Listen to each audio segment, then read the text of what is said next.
Selatan. A place where they used to call Benoit.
Assalamualaikum warahmatullahi wabarakatuh. Selamat pagi, salam sejahtera untuk kita semua. Pagi ini kita siap melaksanakan preskon terkait kegiatan webinar Pariwisata Kalsel bergerak dengan adaptasi kebiasaan baru. Di depan Kepala Dinas Pariwisata Provinsi Kalimantan Selatan, Bapak Muhammad Syarifuddin MPD, didampingi oleh Kabid Pemasaran, Bapak Faisal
Sarah, langsung Mbak.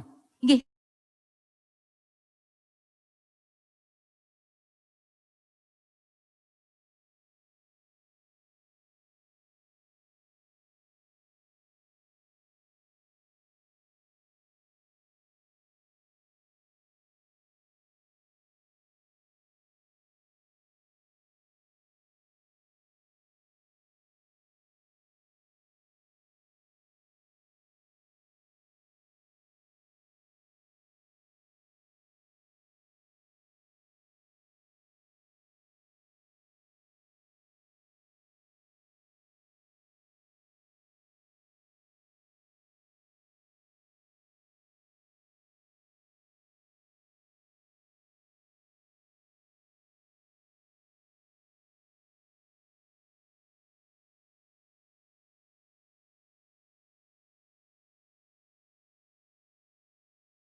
bertempat di Tripa Hotel Banjar.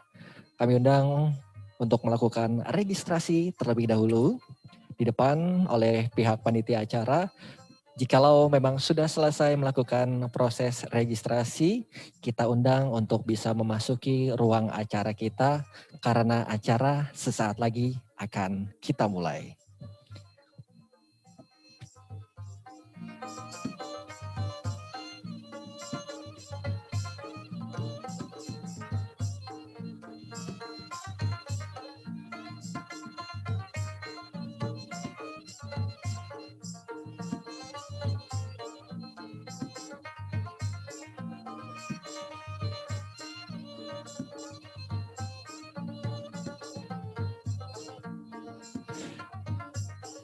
Kami informasikan tentunya kepada para peserta, para tamu undangan untuk tetap menerapkan protokol kesehatan COVID-19 tentang menjaga jarak, memakai masker selama acara berlangsung, dan tentunya menggunakan hand sanitizer yang sudah disiapkan oleh pihak panitia. Sekali lagi kami informasikan kepada Anda yang berhadir di ruangan acara webinar pariwisata dengan tema pariwisata Kalsel bergerak dengan adaptasi kebiasaan baru. Kami undang untuk tentunya menerapkan protokol kesehatan COVID-19 dengan menjaga jarak, menggunakan masker, dan tentunya menggunakan hand sanitizer atau mencuci tangan dengan air yang mengalir menggunakan sabun. Terima kasih.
Selamat pagi, kami informasikan kepada para tamu undangan, para peserta yang tentunya menghadiri acara webinar pariwisata Kalsel bergerak dengan adaptasi kebiasaan baru.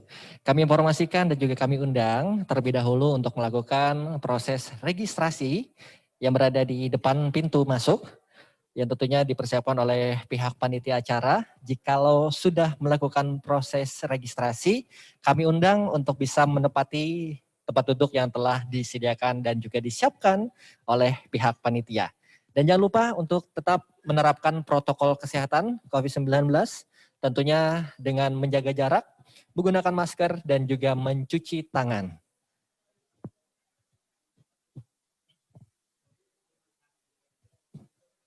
Kami informasikan untuk peserta yang mungkin saja masih berada di luar, kami undang untuk bisa langsung memasuki ruang acara kita, karena acara sesaat lagi akan kita mulai.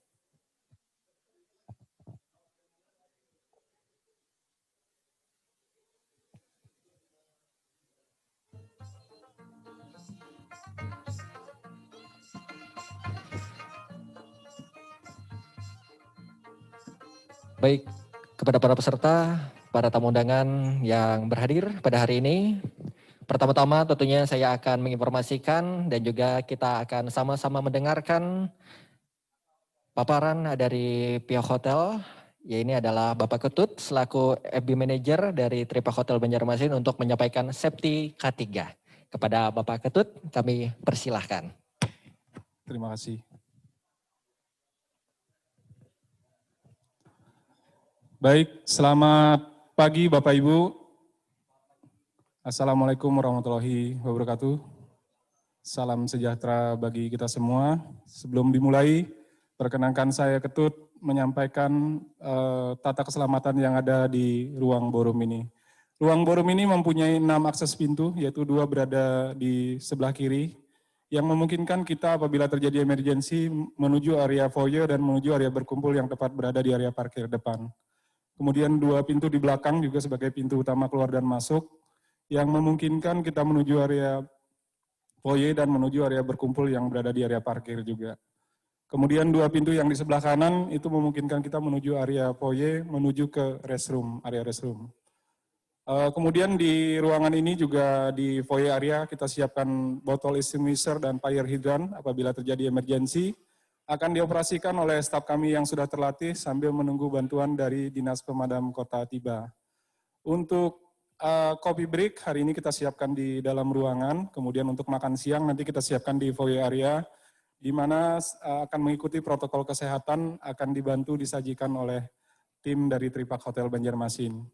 Sebagai informasi, hari ini kita tidak melaksanakan fire drill. Apabila Bapak Ibu mendengar alarm, mohon jangan panik. Silakan menuju area berkumpul yang tepat berada di area parkir depan. Demikian informasi tata keselamatan yang bisa saya sampaikan. Mudah-mudahan meeting dari pagi hingga siang hari ini bisa berjalan sukses dan lancar. Wassalamualaikum warahmatullahi wabarakatuh. Waalaikumsalam warahmatullahi wabarakatuh. Terima kasih Safety K3 yang disampaikan oleh Bapak Ketut selaku FB Manager dari Tripak Hotel Banjar tentang tata cara pelaksanaan di kegiatan ballroom pada hari ini. Kami informasikan sekali lagi kepada para peserta yang sudah berhadir, masih berada di depan atau sudah melakukan proses registrasi, kiranya kami undang untuk bisa bergabung di ballroom acara kita pada hari ini, karena sesaat lagi acara webinar akan segera kita mulai.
Hadirin yang terhormat, kita saksikan bersama-sama tari adat penyambut dari Sanggar Seni Nuansa. Sebuah tarian Japin yang menggambarkan masyarakat Banua Banjar yang sopan, santun, serta ramah dalam menyambut para tamu yang datang ke Banua Banjar ataupun dalam sebuah acara kehormatan di Banua. Para tamu yang datang disambut baik oleh masyarakat Banua. Segala sesuatu yang dipersiapkan hingga pemberian sebuah cindera mata, pertanda hormat dan kebanggaan kepada tamu dengan tujuan tamu selalu berbahagia. Selamat menyaksikan.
Dimohonkan berkenan kepada Bapak Adi Santoso, Bapak Muhammad Syarifuddin, Ibu Dewi Setiawati, Bapak Ahmad Hipni Nur, dan juga Bapak Nur Amiruddin Flores berkenan untuk menerima pengalungan syal sasirangan dari para penari.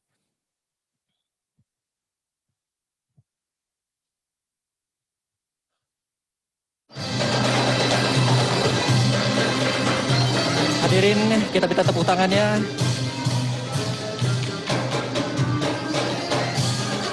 Terima kasih kepada Bapak Adi Santoso, kepada Bapak Muhammad Syarifuddin, Ibu Dewi Setiawati, Bapak Ahmad Hipni Nur, dan juga Bapak Nur Amiruddin Flores.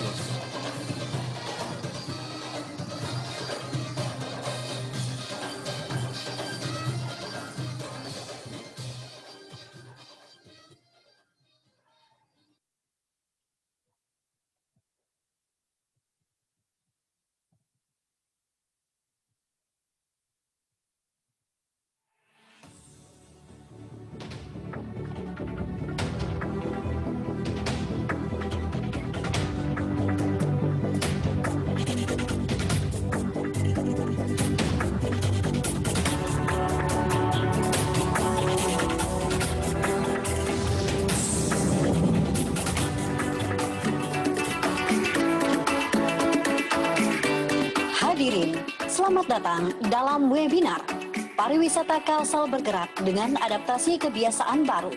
Persembahan Dinas Pariwisata Provinsi Kalimantan Selatan. Mari kita sambut host kita hari ini, Hari Ramadan.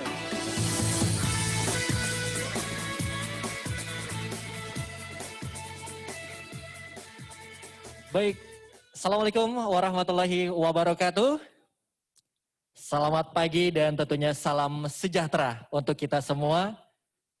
Tentunya saya ucapkan yang terhormat kepada Gubernur Kalimantan Selatan yang diwakili oleh Asisten Administrasi Umum Sekretaris Daerah Provinsi Kalimantan Selatan, Deputi Bidang Pemasaran Kementerian Pariwisata dan Ekonomi Kreatif Republik Indonesia, yang kami hormati Kepala Dinas Pariwisata Provinsi Kalimantan Selatan, yang kami hormati Ketua Satgas Covid Provinsi Kalimantan Selatan yang diwakili oleh Kepala Bidang Rehabilitasi dan Rekonstruksi BPBD Provinsi Kalimantan Selatan, para Kepala Dinas Pariwisata se-Kalimantan Selatan, perwakilan DPD Asita Provinsi Kalimantan Selatan, dan para stakeholder yang terkait dengan kepariwisataan, para peserta webinar yang menyaksikan kita saat ini di seluruh Indonesia, dan juga wakil dari CM Angkasa Pura yang sudah berhadir bersama kita pada pagi hari ini.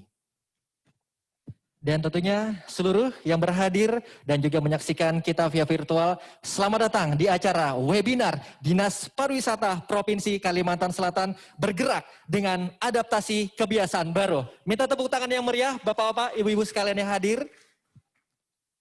Dan tentunya sebelum kita akan melanjutkan acara pada hari ini, kita akan sama-sama mendengarkan lagu Indonesia Raya. Undangan dimohon berdiri.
undangan dipersilahkan duduk kembali. Bapak Ibu yang tentunya berhadir hari ini, kalau berbicara tentang namanya webinar di tengah pandemi, ini menjadi salah satu solusi yang terbaik. Tentunya di tengah kita memang menjaga jarak saat ini yang terjadi di Indonesia. Mudah-mudahan hari ini kita bisa menemukan solusi yang tepat untuk pariwisata Kalimantan Selatan, karena kita sudah rindu ingin melepas penat, menikmati indahnya alam yang ada di Kalimantan Selatan. Baik, hadirin, demi lancarnya kegiatan hari ini, marilah bersama-sama kita juga akan mendengarkan pembacaan doa yang disampaikan oleh Bapak Hairullah SH. Kepada Bapak, kami persilahkan.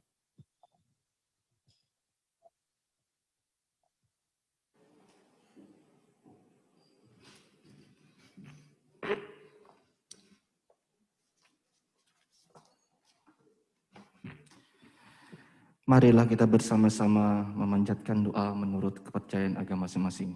Adapun doa yang saya sampaikan menurut tuntunan agama Islam. Amin ya rabbal alamin. Bismillahirrahmanirrahim. Alhamdulillahi rabbil alamin. Hamdan yu'afi ni'amah yukafi mazidah. Ya Rabbana lakal hamdu kama yanbaghi li jalali wajhikal karim wa sultanik. Allahumma ya Allah ya Tuhan kami. Rahmat dan pertolongan-Mu tak terpisahkan dari hidup kami. Taufik dan hidayah-Mu tak jauh dari keberhasilan kami. Ya Rabbana, jangan Engkau pisahkan kami dari semua itu. Setelah kegiatan ini, semoga menjadi pangkal keberhasilan kami dalam melaksanakan fungsi kekhalifahan kami. Allahumma ya Allah yang maha bijaksana. Di tengah perjalanan membangun bangsa ini, bukakanlah hati semua pihak untuk saling mencintai, saling menghargai, dan saling mempercayai, serta saling mengingatkan ke jalan yang benar. Jauhkanlah dari hati semua pihak perasaan yang egoistis dan serakah, hingga tali persatuan terbuhul kuat, rasa kebangsaan melekat erat, dan rasa tanggung jawab anak bangsa ini tumbuh setiap insan penghuni negeri ini. Ya Allah, anugerahkanlah kepada kami ilmu dan hikmah-Mu, hingga kami bertambah arif dan bijaksana dalam tugas dengan rasa persatuan dan mengemban persahabatan erat di antara kami. Jangan biarkan kami menjadi sumber bencana hingga cerai-berai karena himpitan kesulitan. Ya Allah yang maha pengasih, penganugerah kasih, wahai Tuhan yang sejak dulu beruntun karunia-Nya, wahai Tuhan yang jadi sandaran orang-orang yang butuh, pemberi ketenangan bagi yang cemas, menyingkirkan kesulitan dan menampik bala. Kami memohon kepadamu ya Allah, singkirkanlah bencana yang menimpa kami, baik yang kami ketahui maupun yang kami tidak ketahui. Singkirkanlah dampak bencana ini bagi kesehatan, ekonomi, dan kemanusiaan. Kami sadar kemanusiaan bukan sekedar kecerdasan otak, tapi juga ketulusan dan kehalusan budi. Maka anugerahlah kami itu dalam menghadapi bencana ini. Rabbana atina fid dunya hasanah wa fil akhirati hasanah wa qina adzabannar. Wa sallallahu alaihi Muhammad wa ala alihi wasallam. Walhamdulillahi rabbil alamin. Assalamualaikum warahmatullahi wabarakatuh. Waalaikumsalam warahmatullahi wabarakatuh. Terima kasih pembacaan doa yang disampaikan oleh Bapak Hairullah SH. Hadirin yang tentunya berbahagia yang hadir saat ini dan juga menyaksikan kita melalui online via Zoom yang berada di seluruh Indonesia. Selanjutnya kita juga akan mendengarkan laporan kegiatan yang tentunya akan disampaikan oleh Bapak Muhammad Syarifuddin MPD selaku Kepala Dinas Pariwisata Provinsi Kalimantan Selatan. Kepada Bapak kami persilahkan.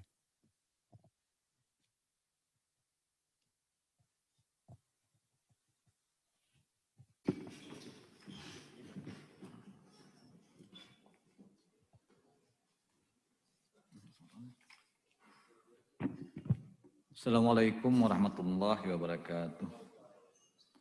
Yang pertama-tama kita hormati PLT Gubernur Kalimantan Selatan. Dalam hal ini diwakili Bapak Asisten Administrasi Umum Pak Adi Santoso. Yang terhormat Ibu Deputi Pemasaran Kementerian Pariwisata dan Ekonomi Kreatif Republik Indonesia, Ibu Niscaya SHM WA. Yang kita hormati Kepala Satuan Gugus Tugas COVID Provinsi Kalimantan Selatan, dalam hal ini diwakili oleh Pak Ahmad Hepni Nur, Kabid Rehabilitasi Rekonstruksi BPD Provinsi Kalimantan Selatan, yang kita hormati JM Angkasa Pura, Pak, yang kita hormati Ibu Dewi Setiawati dari Litbang Asita,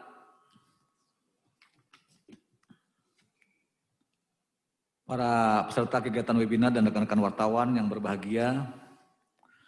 Pertama-tama marilah kita senantiasa memanjatkan puji syukur kepada Allah Subhanahu wa taala.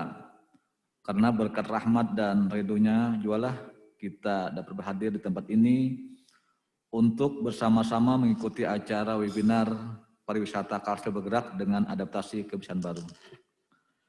Salawat dan salam serta kita curahkan kepada junjungan kita Nabi besar Muhammad SAW, keluarga, para sahabat, dan para pengikut beliau hingga akhir zaman.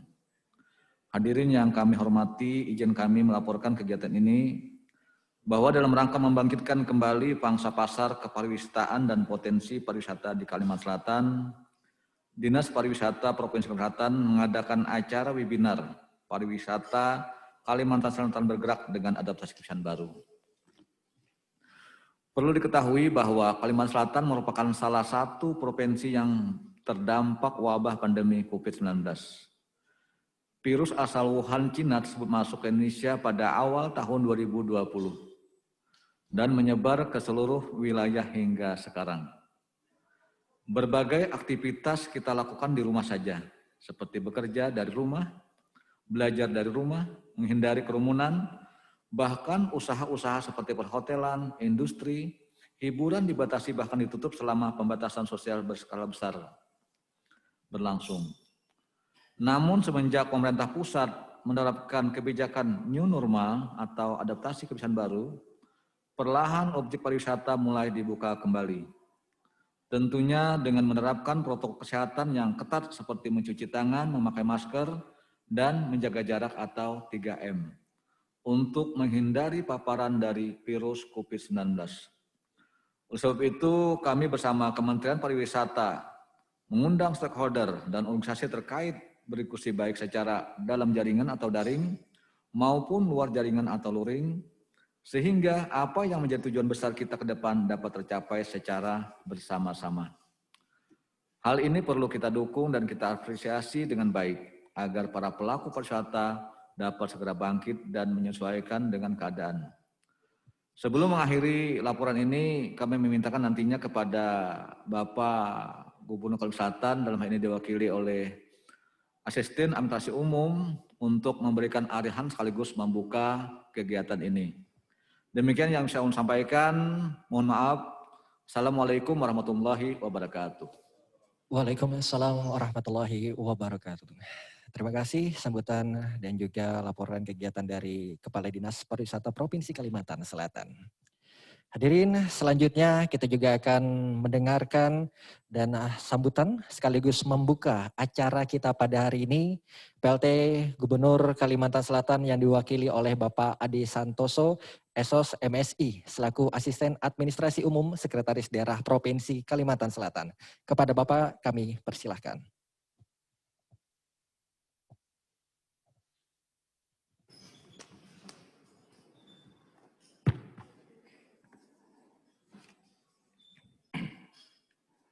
Bismillahirrahmanirrahim.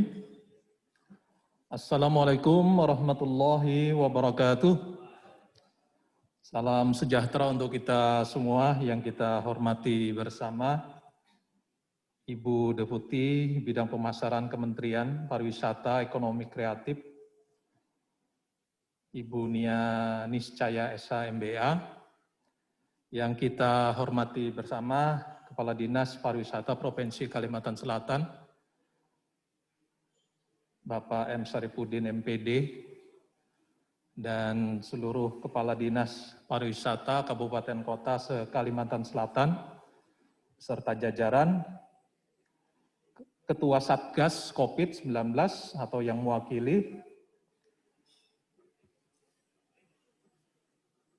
Ketua DPD Asita Provinsi Kalimantan Selatan atau yang mewakili, CM Manager Angkasa Pura yang baru, selamat datang Pak, sudah 2 bulan baru di Kalimantan Selatan. Dan seluruh hadirin webinar yang tidak bisa kami sebutkan satu persatu. Pertama-tama izinkan kami untuk menyampaikan permohonan maaf dari Bapak PLT Gubernur, Bapak Rudi Resnawan. Dalam waktu yang bersamaan ada kegiatan di tempat lain. Kepada kami dimintakan untuk membacakan sambutan beliau sebagai berikut. Bismillahirrahmanirrahim. Assalamualaikum warahmatullahi wabarakatuh. Alhamdulillah, puji dan syukur senantiasa kita haturkan kehadirat Allah Subhanahu wa Ta'ala, karena berkat rahmat, taufik dan hidayahnya pagi ini kita bisa hadir di sini untuk bersama-sama mengikuti webinar dengan tema Pariwisata Kalimantan Selatan bergerak dengan adaptasi kebiasaan baru tahun 2020. Salawat dan salam senantiasa pula kita curahkan atas junjungan Nabi besar Muhammad SAW, para keluarga, sahabat, serta seluruh umat dari dulu, sekarang hingga akhir zaman nanti. Mudah-mudahan dengan adanya seminar kepariwisataan ini, kita semua khususnya para pelaku pariwisata yang ada di Banua lebih aktif, lebih kreatif, dan lebih inovasi dalam mengembangkan pariwisata di Kalimantan Selatan. Hadirin para peserta seminar kepariwisataan yang berbahagia, salah satu prioritas pembangunan dari RPJMD Kalimantan Selatan tahun 2016-2021 adalah Kalsel menuju destinasi nasional. Pembangunan pariwisata menjadi prioritas karena kita yakin dan optimis sektor pariwisata menjadi industri yang mampu meningkatkan pertumbuhan ekonomi yang cepat, membuka lapangan kerja yang lebih luas, peningkatan pendapatan, taraf hidup, dan juga mampu mengaktifkan sektor produksi lainnya. Meskipun kita tahu untuk menuju destinasi wisata nasional itu tentu tidaklah mudah, apalagi sekarang diperparah dengan adanya kondisi COVID-19. Tentu saja persaingan destinasi pariwisata unggulan bukan hanya antar provinsi di Indonesia, melainkan juga antar negara.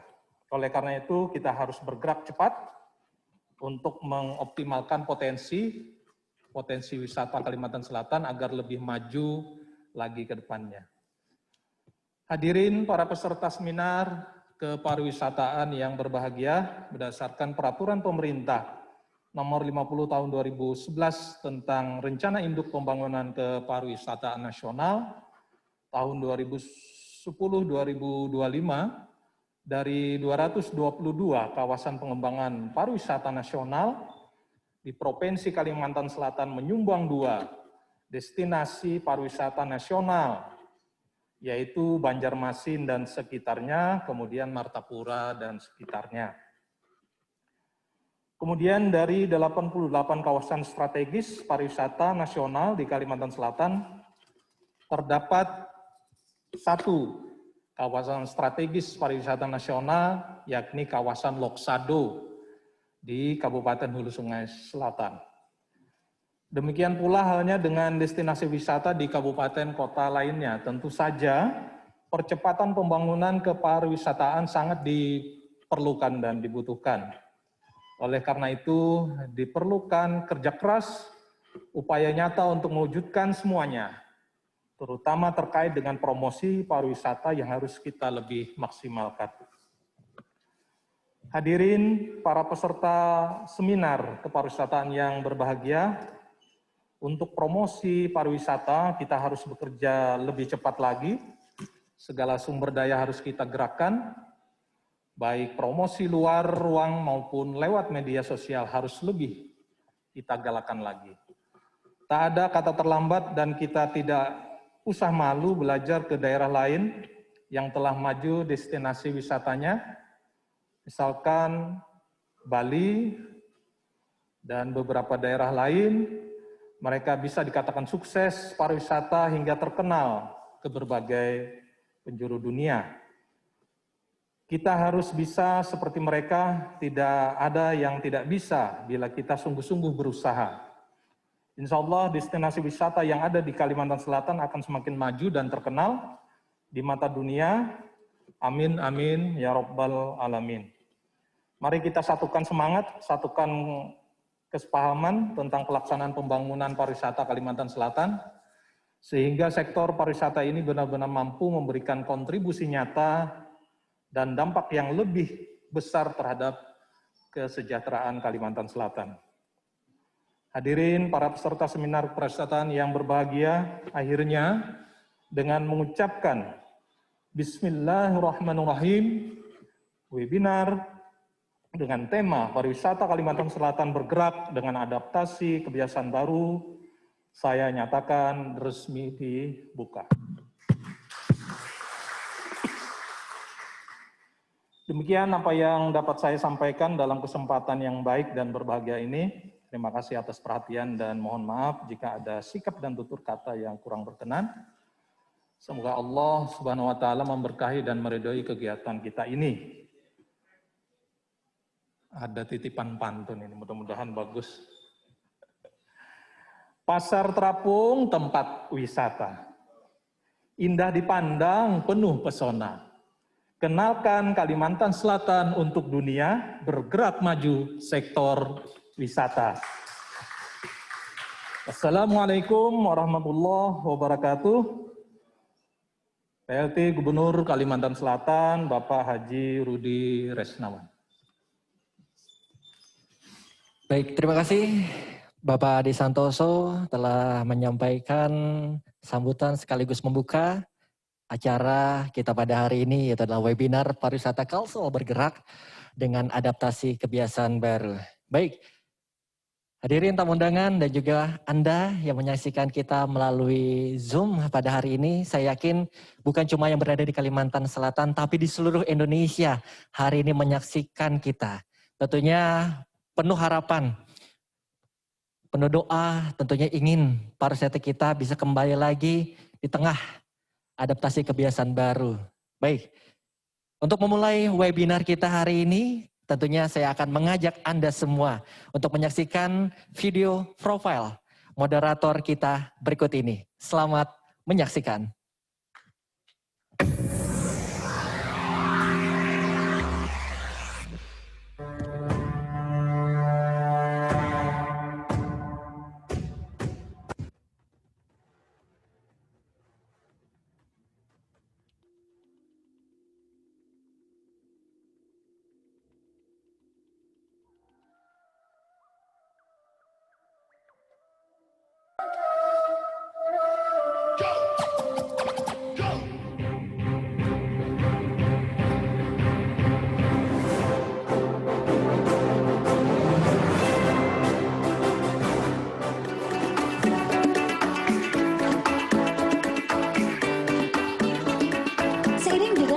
Kebiasaan baru, aktivitas normal kembali dilakukan.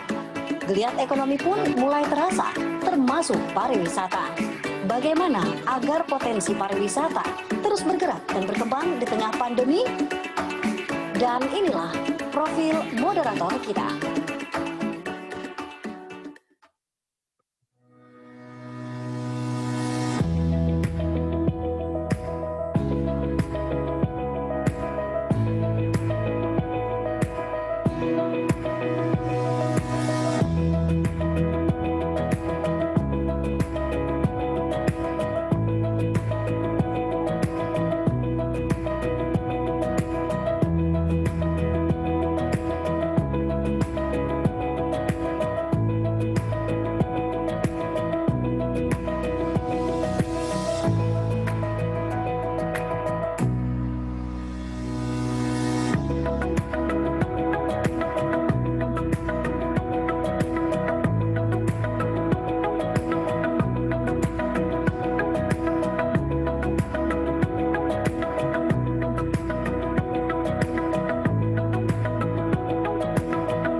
sambut Diana Rosianti. Hadirin minta tepuk tangan yang lebih meriah lagi untuk Ibu Diana Rosianti. Silakan Ibu. Baik, semangat pagi semuanya. Assalamualaikum warahmatullahi wabarakatuh.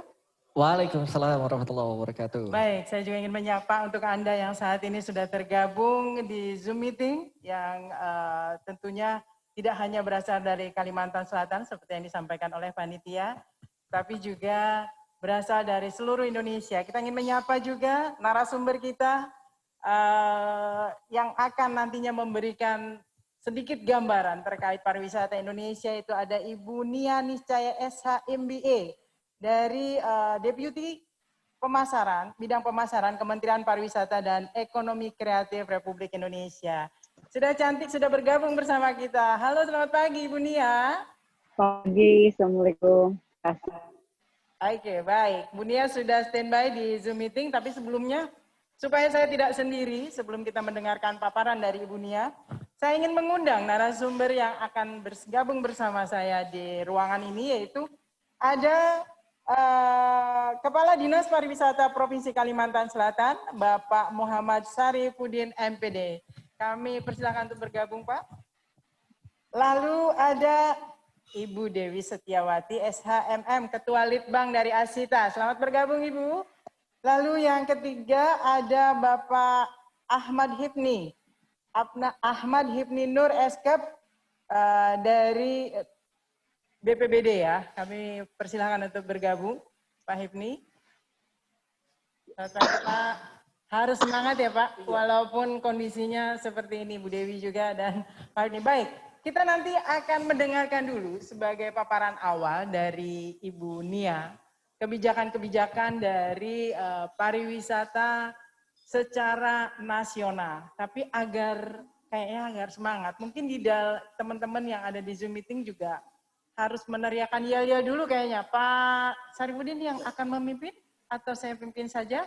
Oke, baik. Atau Bu Nia yang akan memimpin, Bu Nia? Kita akan... Oke, biar kita semangat, karena memang kondisi kita tahu bahwa tahun lalu kita dihajar dengan katanya ada disruption. Ya, disruption semua, tapi masih kreatif. Tetapi ketika awal tahun kita terkena global pandemi COVID-19, itu semua terpuruk, termasuk pariwisata. Tapi daripada kita mengutuki kegelapan, lebih baik kita nyalakan lilin dan lakukan yang terbaik yang bisa kita lakukan. Betul Bu Nia ya? Baik, kita kasih semangat dulu dengan yel-yel kita. Apakah kita berdiri saja Bapak? Untuk yang di ruangan kita berdiri yuk. Boleh, silakan. Baik. Teman-teman atau yang ada di Zoom meeting dan Bapak Ibu yang ada di dalam ruangan, kalau kita sampaikan salam pesona Indonesia, maka jawabannya wonderful Indonesia ya, dengan love-nya. Lalu wonderful Kalimantan, the legend of Borneo. Kita mulai ya. Nah, kalau salah-salah sedikit nggak apa-apa, karena memang harus kita sosialisasikan. Oke, salam pesona Indonesia, wonderful Indonesia. Wonderful Kalimantan, the legend of Borneo. Baik, ini nanti kita ulang ya. Ada ujiannya nggak Pak? Ada ujiannya, dapat door prize ya? Oke, baik, silakan duduk kembali. Dan untuk yang ada di Zoom meeting itu juga boleh berdiri-berdiri supaya nggak terlalu jenuh dengan gadget yang ada di hadapan. Baik, sebagai pengantar kami persilakan kepada Ibu Nia Niscaya SH MBA untuk menyampaikan pencerahannya. Kepada Ibu Nia kami persilakan. Terima kasih moderator Ibu Diana. Assalamualaikum warahmatullahi wabarakatuh. Selamat pagi dan salam sejahtera. Izin saya ini dari Lombok di Gili Meno, sedang membawa key opinion leader. Nanti suatu saat kita akan ke Kalimantan Selatan juga. Yang terhormat para narasumber, Pak Kadis, mitra saya, Pak Adi, dan seluruh pemangku kepentingan pariwisata se-Provinsi Kalimantan Selatan dan katanya ada di luar Kalimantan Selatan ya. Izinkan saya untuk berbagi sedikit informasi, mungkin beberapa nanti akan saya skip, takutnya waktu. Boleh share? Terima kasih. Saya ingin menyampaikan tentang protokol CHSE, yaitu Cleanliness, Health, Safety, dan Environment Sustainability, dan kampanye Indonesia Care dalam pemulihan pariwisata serta membangun kepercayaan dari pasar. Lanjut, next. Ada beberapa outline yang ingin kami sampaikan. Saat pertama adalah paradigma dan tren baru pariwisata. Mungkin beberapa sudah mengetahui pemasaran dan protokol tentang kesehatan, lalu strategi dan program pemasaran pariwisata, serta yang terakhir adalah peran stakeholder dan masyarakat yang kita memang harus bersama-sama lakukan. Lanjut, bagaimana dengan paradigma dan tren baru pariwisata?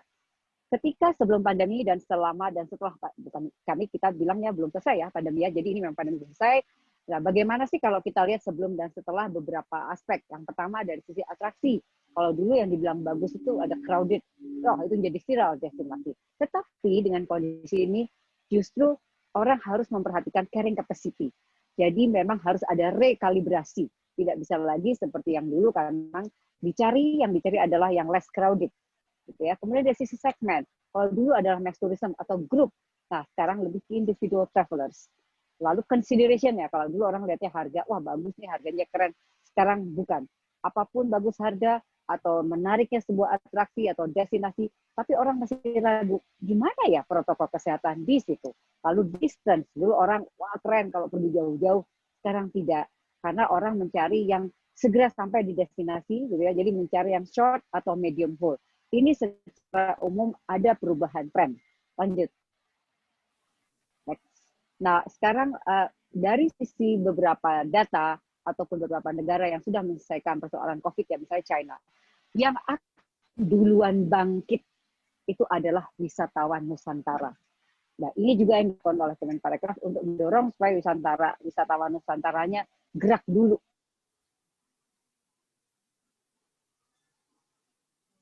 Baru wisatawan negara sampai kita melakukan beberapa tahapan yang jadi Nusantara pun itu mulai dari staycation atau kota, kemudian antar kota, baru itu tetangga-tetangga gitu ya. Mulai dari desa, kemudian bisnis seperti yang saya adalah dalam bisnis. Kemudian leisure atau essential atau untuk Wisman itu berdasar dari regional dunia tetangga dan hanya esensial pada saat ini. Jadi Wisnus nih yang saya mungkin bisa share Bapak Ibu untuk di Kalimantan Selatan. Contoh di Medan, kami ke Medan, data dari Traveloka, dari digital itu kan bisa dilihat jejaknya ya. Jadi Medan itu 75% terjadi pergerakan itu adalah memang dari sekitar Medan. Ini orang nginap di hotel, orang beli paket hotel, beli restoran, itu memang dari sekitar Medan. Ini yang disebut dengan staycation. Explore kotanya. Kemudian sekitar 23% dari Jakarta, mungkin itu perjalanan dinas, ya, bisnis. Tetapi ketika Jakarta PSBB, disampaikan oleh kita bahwa sudah, jangan tapping Jakarta. Bermain aja di Medan. Kalimantan Selatan juga bermain saja sekitar-sekitar itu. Ya, paling tidak menggerakkan ekonomi. Lalu 1%-nya dari Pekanbaru. Inilah yang kita sebut sebagai wisatawan Nusantara pun bertahap. Bermainlah di kota, kemudian antar kota. Jakarta, kemudian Jakarta Bogor, Jakarta Bandung gitu. Nah, kalau dilihat dari data online travel agent atau penggunaan kartu kredit, itu sudah terjadi memang sejak bulan Mei PSBB dicabut, pergerakan wisatawan Nusantara dan memang ini masih overland. Kenapa terjadi overland? Karena orang masih takut kalau menggunakan public transportasi. Jadi lebih nyaman self-driving dengan family gitu ya. Dan ini juga terjadi di China yang sudah menyelesaikan soal COVID. Jadi ini adalah menurut saya bisa menjadi dorongan untuk daerah-daerah kita bergerak dulu di dalamnya dulu deh. Silahkan apa yang mau dilakukan gitu. Karena memang ini yang sudah bisa bergerak dulu. Karena perlu kepercayaan diri orang untuk melakukan pergerakan kembali. Karena memang yang namanya wisatawan atau pariwisata itu adalah pergerakan rohnya. Ketika tidak boleh bergerak, yang akhirnya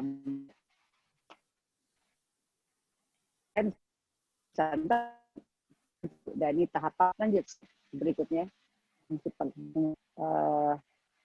Bisa next slide? Oke, nah ini menunjukkan, ini yang sebagaimana kami sampaikan ya, memang bahkan berdasarkan data Google Trend, hingga Oktober 2020, pencarian keyword staycation terus mengalami peningkatan. Hal ini memang sejalan akhirnya dengan strategi Kemenparekraf yang untuk mengembangkan program-program staycation. Karena staycation ini yang bisa gerak duluan. Gitu ya. Ini sekali kita dorong ini dulu deh. Ya. Lanjut. Next. Oke, agak lambat ya ini.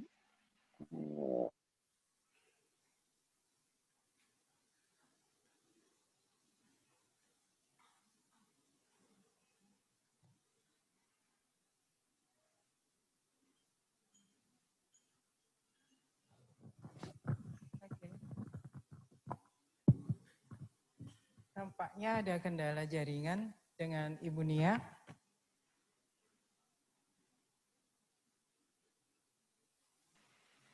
Aduh, jaringannya jelek lah di sini. Aduh, sebentar ya. Ya ini.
Halo, Ibu Nia.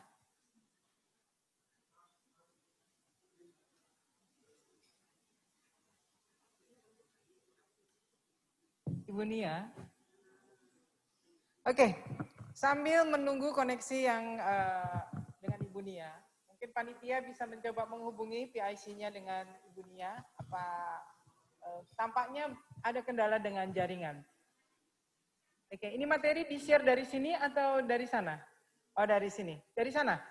Oh, dari sana. Oke. Materinya tetap bergerak, tetapi beliaunya belum bisa akses. Ya, bisa. Mohon maaf, ini jaringan. Bisa Bu Moderator? Ya, lanjut aja kalau gitu saya cepetin. Next. Mohon maaf ya, jaringan itulah tantangannya di. Oke, lanjut. Jadi memang road trip ya, dan ini sejalan dengan pilihan transportasi yang digunakan. Lanjut. Berikut ini adalah bagaimana sekarang pengembangan pemasaran dan implementasi protokol CHSE. Lanjut. Nah, ini mungkin bisa jadi gambaran bagi dinas yang memiliki bidang pemasaran. Kami secara kedeputian dan berdasarkan peraturan pemerintah, tugas kami itu adalah pengembangan pasar, pengembangan citra, pengembangan mitra, dan pengembangan promosi. Ini yang kami lakukan. Ini sebagai framework-nya. Jadi kita nggak bisa sendiri. Lanjut. Nah, berikut ini kami ingin menyampaikan sebetulnya ini bagaimana sih persepsi Indonesia di mata, ini bicara persepsi. Bicara bisnis pariwisata itu kan sebenarnya bisnis persepsi ya. Jadi bagaimana sih Indonesia di mata negara lain dan kebetulan ada Satgas COVID. Jadi ini menunjukkan ketika keywordnya Indonesia Tourism itu bagus. Tetapi ketika Indonesia Tourism dan penanganan COVID, persepsi dunia terhadap Indonesia ini adalah pasar-pasar yang menjadi fokus pariwisata Indonesia. Hanya Korea Selatan yang mempunyai persepsi di atas 50%. Yang lainnya adalah di bawah 50%. Ini menunjukkan bahwa penanganan COVID sangat menentukan terhadap persepsi pariwisata Indonesia. Jadi kita pun, saya mendorong kalau kita ada info-info yang nggak bagus di WA, atau tolong jangan di-forward, karena nanti akan di-capture oleh social listening tools yang mengambil dari apa yang dibicarakan orang di sosmed dan juga news portal. Jadi inilah kita memang disebut harus jaga bersama nih tentang persepsi. Karena nanti yang kena pariwisata juga. Lanjut. Berikutnya adalah gaining confidence. Jadi memang persoalan sekarang itu ketika kita mau bangkit kembali, kita harus membangun kepercayaan dari pasar. kitanya pede, dan pasar juga percaya atas penerapan protokol kesehatan. Lanjut. Dan untuk ini, Kemenparekraf telah mengeluarkan panduan yang bisa di-download di website kita, kemenparekraf.co.id atau www.indonesia.travel, bagaimana penerapan protokol di touch point customer journey, gitu ya. Di situ ada, dan lanjut. Untuk itu, kita menggunakan brand adalah Indonesia Care. Jadi Indonesia Care disingkatnya IDUCare untuk menunjukkan bahwa protokol-protokol kesehatan telah diterapkan di seluruh rangkaian perjalanan seorang wisatawan, dan nanti kami terkait program ini kami akan membantu sekian, saya lupa jumlahnya, tapi usaha-usaha pariwisata khususnya hotel dan restoran untuk disertifikasi Indonesia Care dengan menggunakan lembaga independen, dan itu biaya Kemenparekraf, sama sekali tidak membebani pelaku usaha. Kami kira nanti akan ada tahapan-tahapan sosialisasi kepada daerah-daerah. Mari kita ikutan untuk program ini, juga bisa secara digital daftar. Dan kalau ada yang diperlukan, keperluan-keperluan untuk itu, misalnya diperlukan ada disinfektan atau apa, itu juga bisa menggunakan dana Kemenparekraf dengan menggunakan dana hibah. Jadi dua hal, yang pertama adalah keperluannya untuk meningkatkan bagaimana pelaksanaan protokol kesehatan, lalu yang kedua bagaimana memperoleh sertifikasi Indonesia Care, dan itu adalah menjadi biaya pemerintah, tidak membebani pelaku maupun Pemda. Jadi ini saya kira penting, Bapak Ibu silahkan mendaftarkan diri untuk menjadi bagian ini supaya mendapatkan sertifikat Indonesia Care. Tentunya nanti ini kerjasama dengan Pemda di dalam penegakan ya, ketika dia tidak menjalankan lagi, tentunya sanksi adalah terkait dengan izin-izin yang diberikan dengan Pemda. Jadi ini mari kita lakukan bersama, karena sekarang adalah ini bisnis persepsi harus dibangun, salah satunya menunjukkan bahwa protokol kesehatan diterapkan dan memiliki Indonesia Care brand. Lanjut. Next, strategi dan program pemasaran pariwisata. Lanjut, strateginya kami menggunakan komunikasi dan kampanye. Intinya menyampaikan pesan dan edukasi terkait dengan destinasi dan protokol kesehatan. Lalu kami bermitra juga, tadi data-data dari online travel agent karena kita bermitra, dan kita juga menggunakan key opinion leader karena ini perlu sebagai corong. Kita nggak bisa mengatakan produk kita bagus, jadi memang harus orang lain yang mengatakan. Lalu kami juga melakukan live streaming dan virtual sales mission. Lanjut. Strateginya untuk Nusantara, kami menggunakan tadi dua hal secara terbesar ya. Di Indonesia aja, supaya orang nggak usah keluar negeri. Nanti ketika border dibuka pun ekspor Indonesia dengan tahapan-tahapan staycation, wisatawan lokal, antar kota dan antar provinsi, dan menggunakan logo Indonesia Care. Tadi ya sertifikasi, kemudian segmen adalah family, couple, FIT, dan government. Lanjut. Lalu ini konten-konten yang kita posting, ini adalah di Indonesia aja, silahkan digunakan karena kita yang harus memviralkan di Indonesia aja. Nanti bisa kita berikan guidance-nya bagaimana untuk menerapkan ini. Lanjut. Next. Ini adalah video-video tentang protokol kesehatan yang kami buat secara casual. Jadi ini menggunakan Vincent dan Desta dari restoran, hotel, dan juga di bioskop. Kemudian bagaimana kami mempublikasikan protokol-protokol kesehatan itu di own media, di sosmed. Semoga ini juga bisa dilakukan oleh para stakeholder yang lain ya. Lalu lanjut kemitraan, kami bermitra juga dengan mitra-mitra pariwisata online travel agent, gitu, kemudian chain hotel. Di bidang ekonomi kreatif kami juga bekerja sama dengan e-commerce semua untuk membawa UMKM supaya produknya masuk ke e-commerce. Karena e-commerce ketika pandemi masih bagus performance-nya.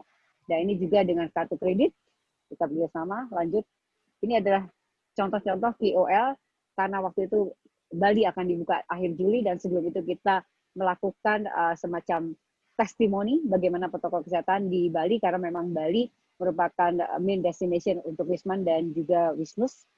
Lanjut, karena ini menjadi percontohan, tidak menutup kemungkinan bagi destinasi lain.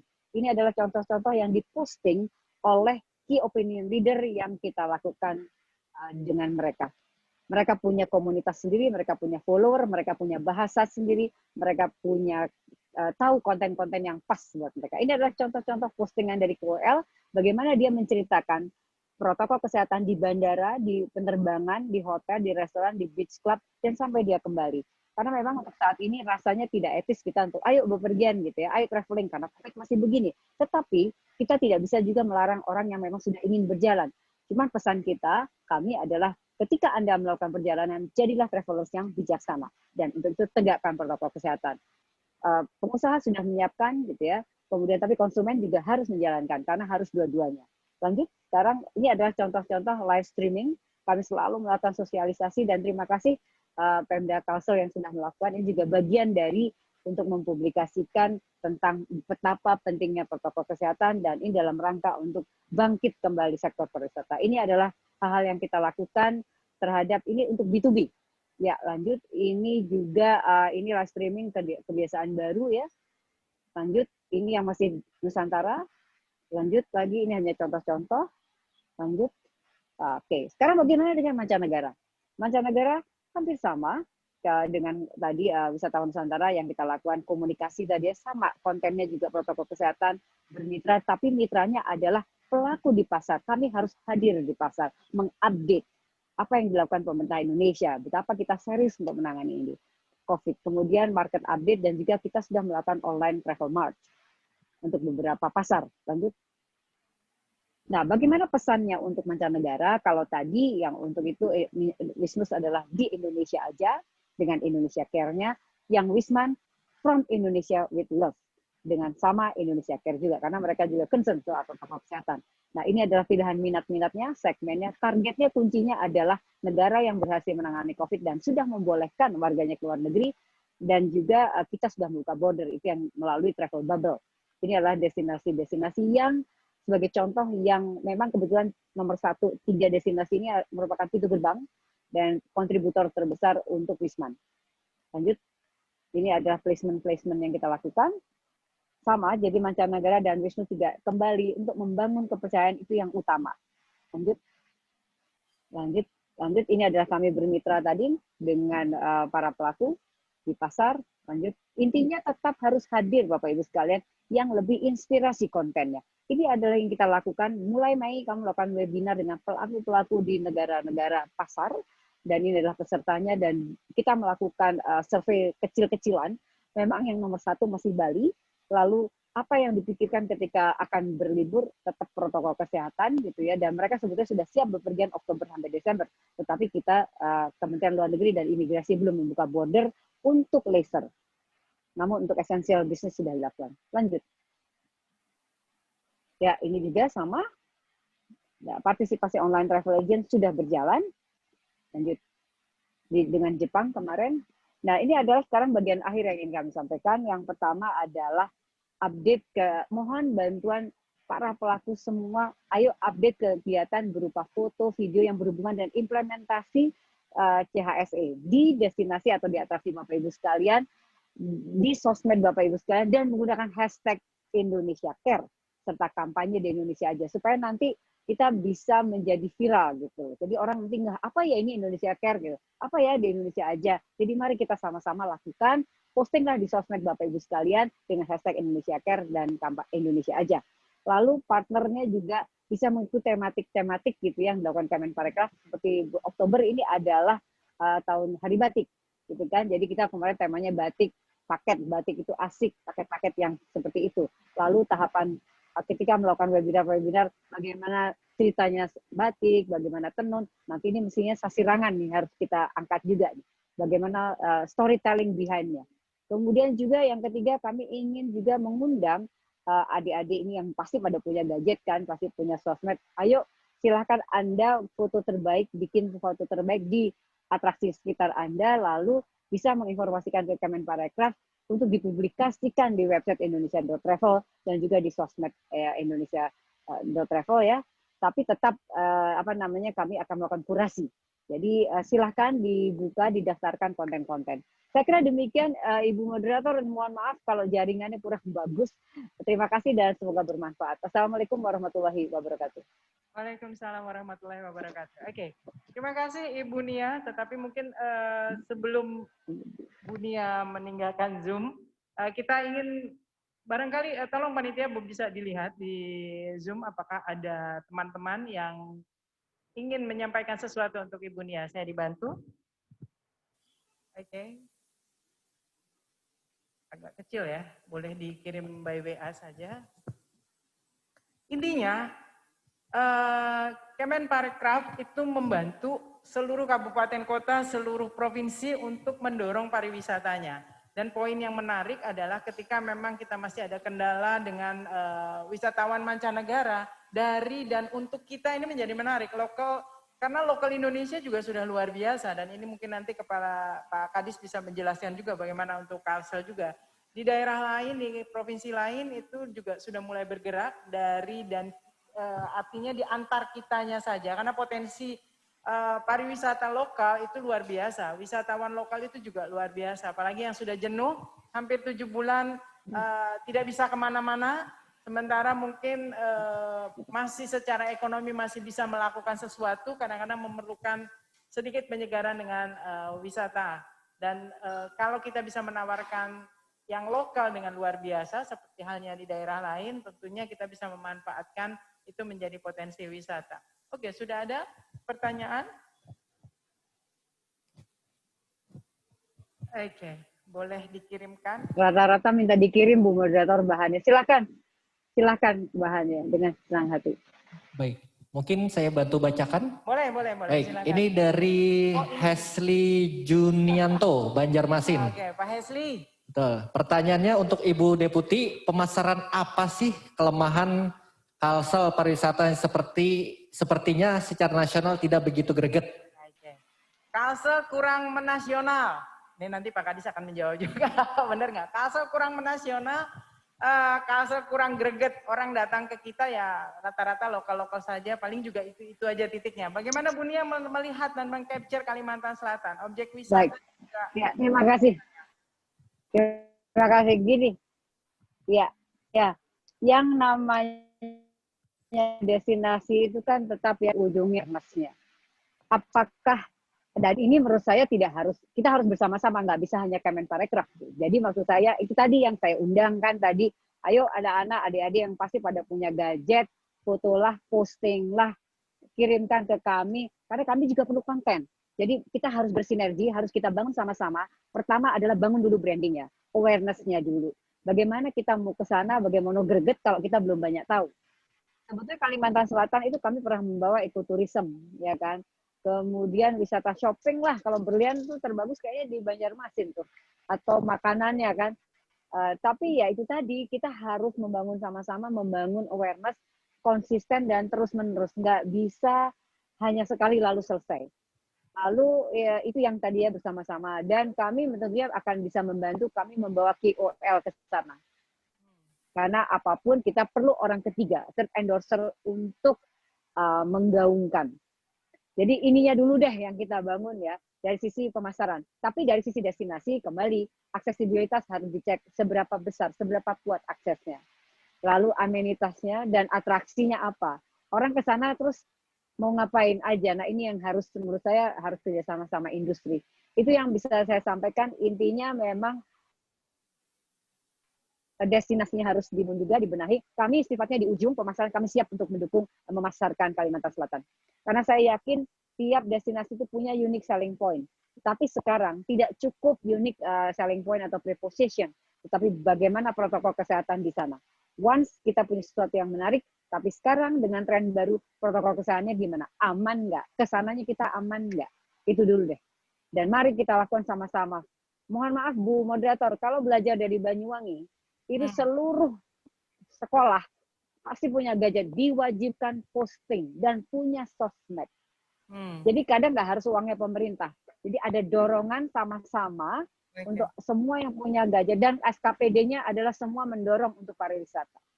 Terima kasih. Baik, artinya ketika semua unsur masyarakat aware dan ikut berkontribusi itu menjadi luar biasa ya, tadi dicontohkan di Banyuwangi itu. Baik, satu lagi Bu Nia, kalau kita lihat bahwa Indonesia ini kan boleh dikata di reject hampir di semua negara gitu ya. Tapi itu sih tidak terlalu masalah untuk wisata, artinya kita memanfaatkan lokal. Tetapi orang luar untuk datang ke Indonesia juga kan tadi karena penanganan COVID-nya masih juga meragukan atau takut. Kira-kira dari Kementerian Pariwisata sendiri ada upaya apa untuk bisa mempush ini agar ya bisnis-bisnis di lingkungan pariwisata ini bisa juga kembali bergeliat? Baik, terima kasih. Yang pertama saya mesti meluruskan nih, kita ditolak di negara lain. ya kan? Sama kok kita juga menolak orang lain ke sini kok. Ya, Jadi sama sama. aja kondisinya. Oke. Ya, jadi Betul. yang digedein kita ditolak, sama kok kita juga belum buka border. Oke? Border yang baru dibuka itu adalah baru 4 negara. Baru pembahasan ya. Singapura, UAE, Korea, dan China. Itu baru border dan itu hanya bisnis esensial, belum untuk leisure. Jadi posisinya sebetulnya sama, kita juga menolak. Oke? Nah, bagaimana? Oke, yang pertama itu tadi kita harus membangun trust bahwa pertama laju pertumbuhan COVID-nya menurun, gitu kan. Lalu kita kembangkan saja yang zone-zone yang green. Yang green itu dikembangkan dan protokol kesehatan. Jadi intinya publikasikan bahwa kami menjalankan loh sudah protokol kesehatan at least bisa menekan masker, cuci tangan, physical distancing, sabun seperti itu. Nah, itu yang di tahap tatanan di bawah ya. Tetapi pada tahap tatanan pemerintah pusat itu sudah melakukan pembicaraan bilateral atau travel bubble dan akan dijadikan percontohan itu bertahap juga nih. Karena ini soal trust tadi ya. Bali dulu dan Bintan.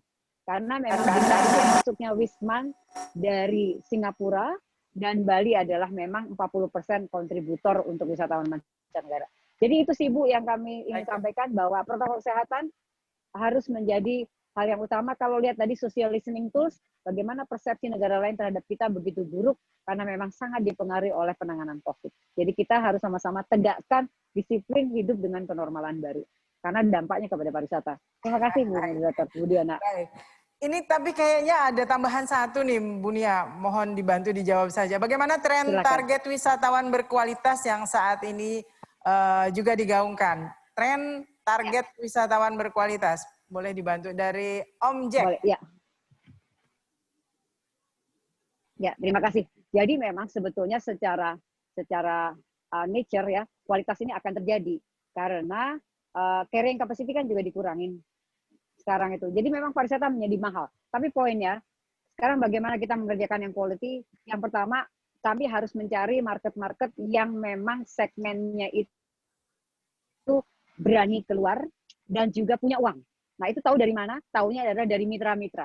Jadi kita akan bekerja sama dengan pelaku-pelaku di pasar-pasar, lalu kami akan lihat produk-produknya mana yang dijual, dan itu bisa salah satunya bisa dilihat dari akomodasi yang digunakan. Ketika dia bintang 5 ke atas atau resort atau villa atau special interest, nah itu pasti yang quality. Jadi trennya menurut saya memang hanya orang yang punya uang nanti yang bisa bepergian. Dan itu bisa dilihat dari harga paket atau pilihan akomodasi yang dipilih. Baik. Terima kasih. Biasanya kalau sudah akhir ini suka panas di akhir. Ini pertanyaannya jadi tambah banyak. Gitu. Mumpung ada Bu Nia. Tapi kayak tampaknya Bu Nia ada kesibukan lain. Jadi ini kaitannya beberapa pertanyaan kayaknya bisa dijawab nanti oleh teman-teman dari pariwisata saja. Karena terkait akses ke Meratus dan lain sebagainya. Ibu Nia terima kasih. Selamat kembali beraktivitas. Kita tunggu terobosan-terobosan luar biasanya dan pastikan Kalsel juga ikut di dalam terobosan itu sehingga wisatawan mancanegara, wisatawan lokal itu bisa berdatangan ke Kalimantan Selatan. Terima kasih. Selamat pagi Bu Nia. Terima kasih. Mohon maaf saya ada lagi. Terima kasih. Wassalamualaikum warahmatullahi wabarakatuh. Oke, teman-teman yang sudah bergabung di Zoom dan sudah menitipkan pertanyaannya, ini ada beberapa pertanyaan tampaknya nanti akan bisa dijawab oleh lokal kepala dinas saja. Tetapi sebelum nanti menjawab pertanyaan-pertanyaan ini, kita akan dengarkan dulu pengantar awal tambahan dari ketiga narasumber kita. Yang pertama, kami persilahkan kepada kepala dinas. Waktunya nggak apa-apa dibatasi Pak ya, 20 menit untuk presentasi kami persilahkan Pak. Bismillahirrahmanirrahim. Assalamualaikum warahmatullahi wabarakatuh. Yang terhormat Ibu Diana, moderator, Ibu Dewi dari Asita dan juga Pak Hepni dari BPD Kalimantan Selatan. Dan juga yang saya hormati Bapak Ibu peserta webinar yang offline yang ada di sini. Dan juga terima kasih dari IWAPI juga hadir. Dan juga yang terhormat Bapak Ibu yang mengikuti webinar ini secara online. Alhamdulillah kita pada hari ini bisa mengikuti webinar ini, mengadakan webinar ini. Nah, untuk pariwisata kita perlu tahu dulu apa itu Kalimantan Selatan. Apa yang bisa dikenal di Kalimantan Selatan. untuk Kalimantan Selatan ini kita lihat yang bisa kita angkat sebagai destinasi wisata adalah orang taunya bahwa Kalimantan Selatan itu terkenal dengan sungai. Yang kedua, bahwa Kalimantan Selatan itu terkenal dengan pegunungan meratus atau hutannya. Yang ketiga adalah budaya. Nah, dari ketiga ini merupakan suatu hal yang bisa kita angkat sebagai suatu tujuan wisata di Kalimantan Selatan. Banjarmasin terkenal dengan kota 1000 sungai karena aktivitas daripada masyarakat zaman dulu, zaman kerajaan dulu itu berada di pada sekitar sungai. Kerajaan-kerajaan banyak berada di sekitar sungai. Makanya di Kalimantan Selatan, kalau kita tahu titik balik sejarah itu, bahwa kerajaan Banjar itu berada di pinggir sungai, seperti di Kuin itu, yaitu kerajaan Banjar berada di Kuin. Kemudian juga kerajaan-kerajaan lainnya, apakah itu Candi Laras yang berada di Tapin, kemudian Kerajaan Daha yang ada di Kalimantan di Kandangan, HSS Negara, dan juga Candi Agung. Nah, hal-hal seperti ini bisa diangkat sebagai untuk suatu destinasi wisata. Kemudian juga Kalsel dikenal dengan pegunungan meratus. Kita pegunungan meratus ini dan juga hutan-hutan ini juga bisa diangkat sebagai suatu destinasi. Yang tidak kalah penting, bagian daripada pariwisata adalah budaya. Budaya kita sangat bisa dikenal sampai ke mancanegara. Salah contoh adalah wisata religi. Kita sebagai Kalimantan Selatan sebagai daerah yang sangat agamis, jadi sangat mencintai kepada para ulama-ulama yang karismatik. Jadi ini juga bisa dijadikan suatu destinasi. Kalau kita lihat di Banjarmasin itu ada makam di Kuin itu Sultan Suryansa, kemudian juga di Basiri juga ada Habib Basiri. Kemudian kita terus ke Martapura, itu ada Datuk Kalampayan dan sekarang juga ada Datuk Guru Sekumpul. Di mana kalau kita lihat ada haulan itu banyak para jemaah yang datang ke Martapura, ke Kalimantan Selatan. Bukan saja di Nusantara, tapi juga mancanegara. Nah ini merupakan bagian daya tarik bagi kita sebagai suatu destinasi wisata yang ada di Kalimantan Selatan. Nah, dalam masa pandemi ini memang kita merasakan bagaimana pelaku-pelaku pariwisata ini merasakan bagaimana terpuruknya. Bagaimana pengelola tempat wisata, para parkir, kemudian juga para kulinernya, dan juga yang lainnya. Nah oleh sebab itu, kemarin Dinas Pariwisata Provinsi Kalimantan Selatan itu melakukan suatu aksi sosialisasi daripada Sabta Pesona. Jadi Dinas Pariwisata Kalimantan Selatan melakukan sosialisasi aksi Sabta Pesona di 13 kabupaten kota. Di mana setelah sekian lama, sekian bulan kita merasakan tempat-tempat wisata ditutup, ini sangat berdampak sekali terhadap pelaku-pelaku pariwisata. Oleh sebab itu, Dinas Pariwisata Provinsi Kalimantan Selatan itu melakukan sosialisasi ke masing-masing kota. Nah, memang untuk membuka daripada destinasi wisata itu punya kewenangan kabupaten kota. Karena kebanyakan destinasi wisata itu adalah dimiliki oleh kabupaten kota. Jadi kepada kabupaten kota yang merasa daerahnya sudah mulai hijau atau orange, itu bisa membuka secara perlahan. Makanya kemarin kita melakukan semacam aksi itu. Jadi sudah mulai kabupaten kota melakukan membuka secara perlahan. Tapi dengan catatan protokol kesehatan kita utamakan. Jadi dengan menjaga jarak, kemudian juga memakai masker, dan juga cuci tangan. Yang tidak kalah penting adalah pengelola juga menyediakan termogan atau pengukur suhu di depan, sehingga nantinya kalau ada pengunjung yang punya suhunya lebih dari 37,8 derajat itu supaya tidak diperkenankan. Kenapa? Kita tidak menghendaki destinasi wisata itu sebagai klaster baru daripada penyebaran pandemi ini. Kita tidak mau disalahkan dengan membuka suatu destinasi, itu nantinya kita ada lagi penyebaran baru, klaster baru di objek wisata. Nah, itu. Oleh sebab itu kami menghimbau kepada kabupaten kota, kalau membuka suatu destinasi wisata, protokol kesehatan tetap yang diutamakan, yang paling utama, yang dikedepankan.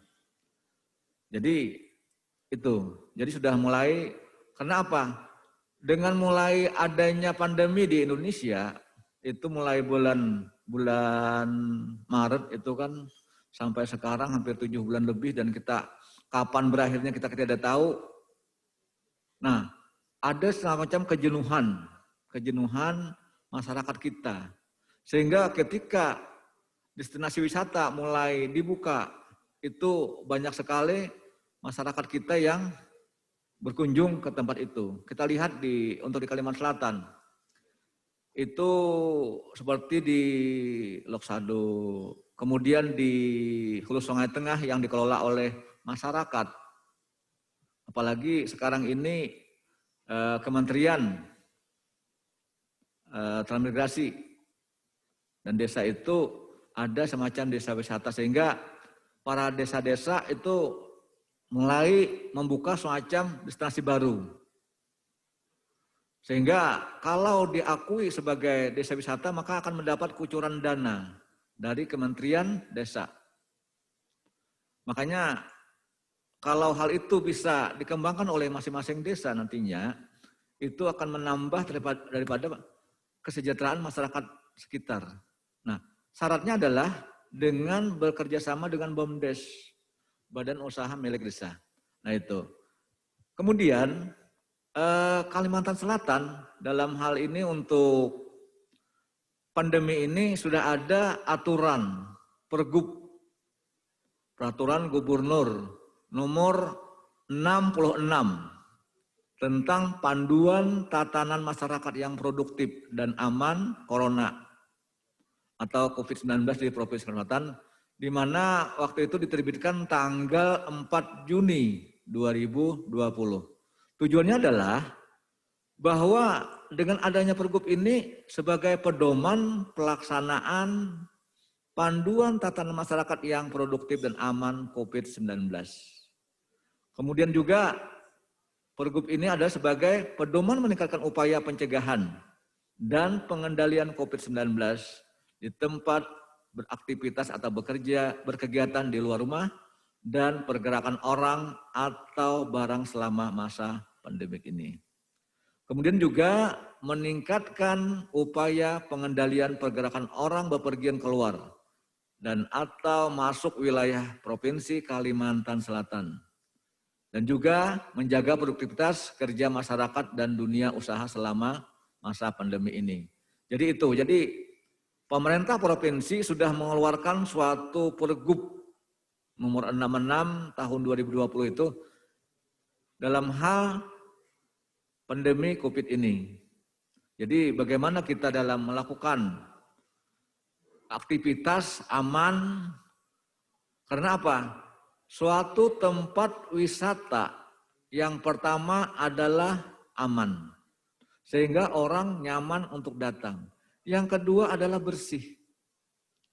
Yang ketiga indah. Itu. Jadi itu yang harapan kita. Nah, ke depan kita mulai mengembangkan apa yang namanya dengan geopark, Taman Bumi. Jadi kalau kita lihat di Kalimantan Selatan, ini geopark kita tidak kalah dengan yang ada di luar negeri. Jadi kita mulai mengembangkan geopark yang ada di Kalimantan Selatan. Kita kemarin sudah mendapatkan sertifikat secara nasional. Nah, itu ada tentang Pegunungan Meratus. Ke depan kita mencoba bahwa kita akan mendapatkan suatu pengakuan dari UNESCO. Karena di tempat kita seperti Pegunungan Meratus dan juga Tahura, Sultan Adam, itu batuannya sangat khas sekali dibandingkan di negara lain.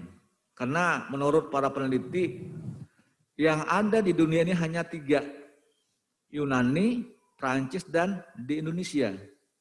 Nah, kalau kita mengembangkan suatu geopark ini, yang dengan hasil orang-orang yang datang akan melakukan penelitian, hasilnya itu akan dipublikasikan kepada di luar, maka orang akan datang ke tempat kita, akan penasaran bagaimana itu batuannya, bagaimana batuan yang ditumbuhi oleh tumbuh-tumbuhan, tanaman, batu yang keras bisa tumbuh tanaman di atas batuan tersebut.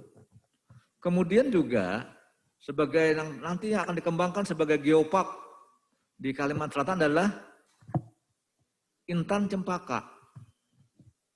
Batuan yang sangat keras, mempunyai nilai, dan pengerjaannya dilakukan secara tradisional. Nah, dalam pengembangan geopark ini, di samping bertujuan adalah untuk melestarikan lingkungan dan juga memberdayakan masyarakat yang ada di sekitar. Budayanya kita kembangkan. Karena di sekitar Pegunungan Meratus masih banyak saudara kita yang tinggal di sana, yang mempunyai kebudayaan sangat tinggi. Nah, budaya ini bisa kita angkat untuk sebagai suatu destinasi wisata kita. Kita kayak akan Waktu kita 5 menit lagi. Waktu tinggal 5 menit lagi. Nah itu. Jadi mudah-mudahan dalam waktu yang singkat kita nantinya akan suatu berinteraksi dengan dialog kita nantinya, ya Bu ya. Lebih banyak nantinya untuk dialog, mungkin nanti kita menggali. Karena apa? Tujuan webinar ini kita mendapatkan informasi bagaimana kita menghidupkan kembali pariwisata yang ada di Kalimantan Selatan yang kemarin sudah terpuruk. Mudah-mudahan dengan kita mulai melakukan, membuka sedikit demi sedikit dengan adanya diskusi ini, sehingga ada formula-formula baru yang bisa kita ambil, kita dapatkan, sehingga geliat pariwisata di Kalimantan Selatan ini bisa berkembang kembali. Mudah-mudahan, kata Pak General Manager dari Angkasa Pura, sekarang ini orang yang datang ke Kalimantan Selatan sudah mulai peningkatan. Mudah-mudahan terus kita, sebelumnya waktu normal itu 10.000 sehari, sekarang sudah mulai 3.000-an katanya. Nah itu, ini merupakan suatu hal yang sangat positif bagi di Kalimantan Selatan. Mudah-mudahan ke depan selalu meningkat. Mungkin itu dulu yang bisa saya sampaikan. Dan akhirnya dengan ucapan wabillahi taufiq wassalamualaikum warahmatullahi wabarakatuh. Kita kembalikan kepada Ibu Moderator. Baik, itu pengantar diskusi yang disampaikan oleh Kepala Dinas Pak Syarifudin. Nanti kita akan buka sesi tanya jawab baik yang ada di venue di sini maupun juga melalui Zoom sudah ting-tung yang minta dijawab. Tapi kita lengkapi dulu dengan 2 narasumber lainnya agar pertanyaannya bisa simultan, barangkali nanti bisa berkaitan. Kepada Ibu Dewi dari Litbang Asita, kami persilakan untuk paparannya dan waktunya nanti kita batasi juga. Silakan.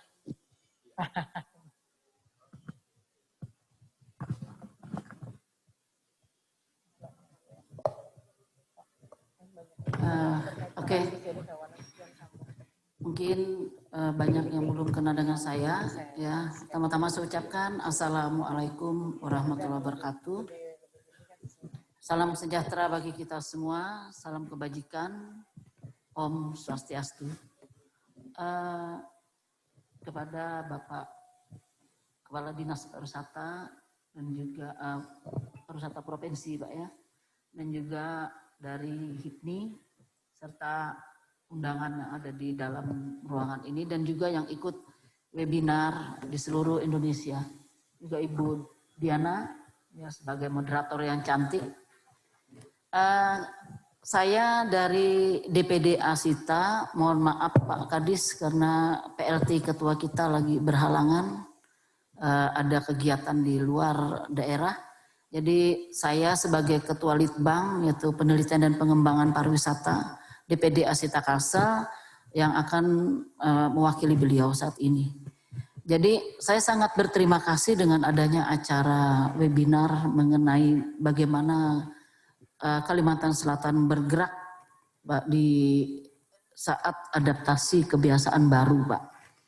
Memang kita dari Asita dari bulan Maret sampai bulan ini boleh dikatakan mati suri atau sangat terpuruk sekali.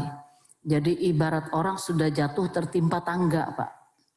Ya. Tapi kita optimis dengan keadaan yang kita alami dan kita tidak boleh harus selalu terpuruk, ya.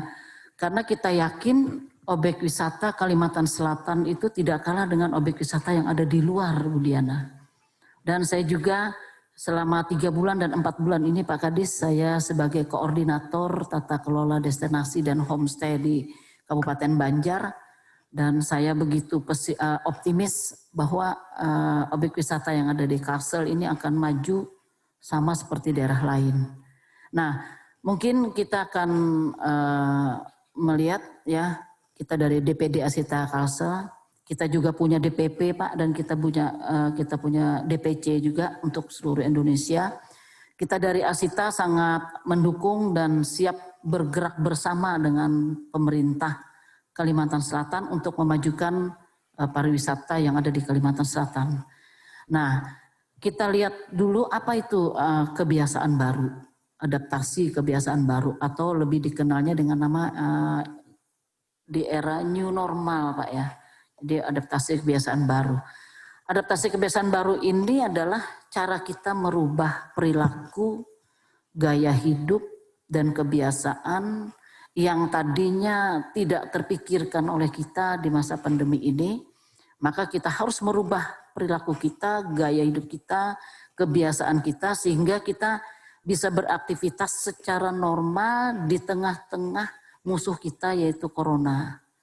Nah, jadi ibaratnya kita tidak perlu takut, tapi jangan dia berperagah. Orang banyak berperagah harap. Nah, kita tidak perlu takut dengan corona kalau kita mengikuti protokol kesehatan. Nah, kita lihat adaptasi ini juga harus benar-benar dilaksanakan, apalagi kita sebagai DPD Asita, orang langsung atau pelaku dari pariwisata yang menginginkan kenormalan berjalannya pariwisata supaya juga pemasukan dari kami juga ada dan kami tetap berjalan seperti biasa. Nah, kemudian kita lihat bahwa banyak pro dan kontra Pak selama adaptasi kebiasaan baru. Kita lihat juga mindsetnya orang Kalimantan. Ya, tidak begitu mudah kita meyakinkan mereka bahwa adaptasi kebiasaan baru ini sebenarnya membuat kita menjadi orang yang tidak perlu takut dengan keadaan yang didengung-dengungkan sangat menakutkan. Nah, penerapan adaptasi kebiasaan baru ini harus benar-benar dilaksanakan baik di daerah, di kota maupun di seluruh Indonesia, dan sebagian daerah sudah melaksanakannya, tapi ada juga yang masih khawatir, tetapi kita tetap harus optimis menghadapi adaptasi kebiasaan baru. Nah, kita lihat Pak, akan ada resiko yang sangat besar jika pariwisata ini dibuka pada saat adaptasi kebiasaan baru. Resikonya akan besar, tapi itu jika tidak mengikuti protokol kesehatan. Memang segala sesuatu apabila kita berani dalam berusaha pasti ada resiko. Nah, resiko membuka kembali objek wisata yang ada di Kalimantan Selatan itu akan berdampak pada resiko yang besar. Tapi dengan mengacu pada adaptasi kebiasaan baru. Ini misal contoh Pak. Misalnya kita di Siring Tendean sampai saat ini kan masih ditutup Pak Kadis ya. Kita buka misalnya, tapi dengan tidak menerapkan protokol kesehatan. Nah ternyata pada saat kita membuka objek wisata itu ada satu saja orang yang terkena COVID. Akan tersebar itu. Akan tersebar. Nah kalau tersebar ini yang sangat susah Pak. Jadi ibarat peribahasa itu sepanjang-panjangnya sungai, panjang lagi mulut orang. Nah ini yang perlu dijaga. Nah kalau sudah tersebar bahwa Siring Tendean itu ada satu orang yang kena COVID-19, wah ini bahaya nih. Berarti daerah Siring Tendean itu tidak aman. Nah ini akan didengar. Apalagi kalau sampai sekarang ini kan orang sudah baru aja kejadian sudah difoto, belum lagi kita menyebut sudah tersebar di media sosial. Nah kalau ini terjadi maka akan berdampak pada kesehatan, dan juga yang paling berdampak adalah citra pariwisata yang ada di Kalimantan Selatan itu akan menjadi buruk Pak, karena akan melekat pada wisatawan, apalagi ada keluarganya di Bali, di Jawa atau di Surabaya misalnya, waduh Banjarmasin wisata dibuka ternyata ada orang yang kena COVID, sudah jangan ke sana kita, atau yang dari Karteng, waduh jangan ke Banjarmasin ditutup. Karena kejadian saya selama pandemi ini ada bolak-balik ke Kalimantan Tengah. Saya kalau ke sana tidak berani bilang dari Banjarmasin, Pak Kadis. Jujur saya tidak berani bilang bahwa dari Banjarmasin. Selalu ditanya dengan mereka, ibu dari mana Bu? Saya bilang dari Tanjung atau dari Kalua. Nah baru bisa diizinkan masuk oleh mereka. Nah kalau saya bilang dari Banjarmasin, waduh bahaya tuh Ibu Dewi dari Banjarmasin, zona hitam. Nah ini yang perlu kita informasikan ke masyarakat, khususnya bagi orang yang ingin berwisata ke daerah kita. Jadi resiko besar jika adaptasi ini dibuka, tapi kita harus mengacu pada protokol kesehatan, Pak. Nah kemudian kita lihat seperti yang saya bilang tadi bahwa sektor pariwisata ini adalah salah satu sektor yang babak belur, Pak. Mati suri. Jadi ibarat orang itu sakitnya itu kalau dibilang kanker bisa kanker Pak ya. Nah tapi kita lihat, kita dari Asita optimis.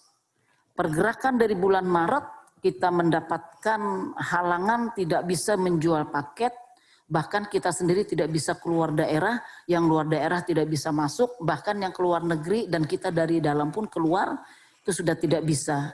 Nah sedikit demi sedikit kita mulai bergerak karena ada keyakinan dari DPD Asita, pemerintah itu sangat mendukung sekali pariwisata ini dibuka kembali. Nah, pemerintah fokus dalam hal ini, pemerintah fokus meningkatkan objek wisata atau wisata itu khususnya wisata domestik. Itu dulu yang dikembangkan. Hampir 70% bahkan sekarang 85% Pak. Salah satu cara yang dilakukan oleh pemerintah adalah dengan mendorong dibukanya wisata in city atau wisata kota. Misalnya wisata kota, Siring Tendean sudah mulai dibuka, atau Tangkisung sudah mulai dibuka, Matang Keladan sudah mulai dibuka. Nah ini salah satu harapan kami bahwa objek wisata yang ada di Kalsel ini mulai bergerak dan kami mungkin mulai hidup kembali Pak. Salah satu yang kita adakan di Kalimantan Selatan, khususnya di kota Banjarmasin, kita bekerja sama dengan dinas provinsi, itu dinas provinsi menyediakan bis Pak, dan kita dari Asita, PHRI dan juga HPI bersatu untuk membuka kembali objek wisata di Kalimantan Selatan dengan cara yang mungkin menurut kami itu yang awal kami membuka, yaitu adanya bis berjalanan, ya sedikit promosi lah. Dan ini sudah jalan, bahkan jauh-jauh hari sudah di booking oleh beberapa orang Pak. Dan dengan tetap mengikuti protokol kesehatan. Mungkin nanti ada sedikit slide videonya Pak lah. Dan bagi rekan-rekan yang ada di luar sana yang sedang menonton, silahkan datang ke Banjarmasin, karena Banjarmasin sudah bisa saya katakan aman, karena kita dari DPD Asita siap untuk menerima tamu dengan tetap memakai protokol kesehatan. Nah, berikutnya kita lihat bahwa dari segi sektor pariwisata yang babak belur yang kami terima Pak, bukan saja dari DPD Asita, tapi juga dari pihak RI, perhotelan, kemudian dari HPI, semuanya berimbas sangat tidak mengenakan. Jadi hotel-hotel dijual murah, bukan berarti tidak laku. Ini menggambarkan bahwa hotel kenapa bisa kita jual murah supaya memberikan kepada masyarakat bahwa kita bergerak, walaupun bergeraknya itu ibaratnya orang sakit sudah mulai bisa jalan. Oke, next. Berikutnya kita lihat pariwisata Indonesia itu masih bisa bertumbuh meskipun hanya bergantung pangsa pasar domestik. Contoh di Bali.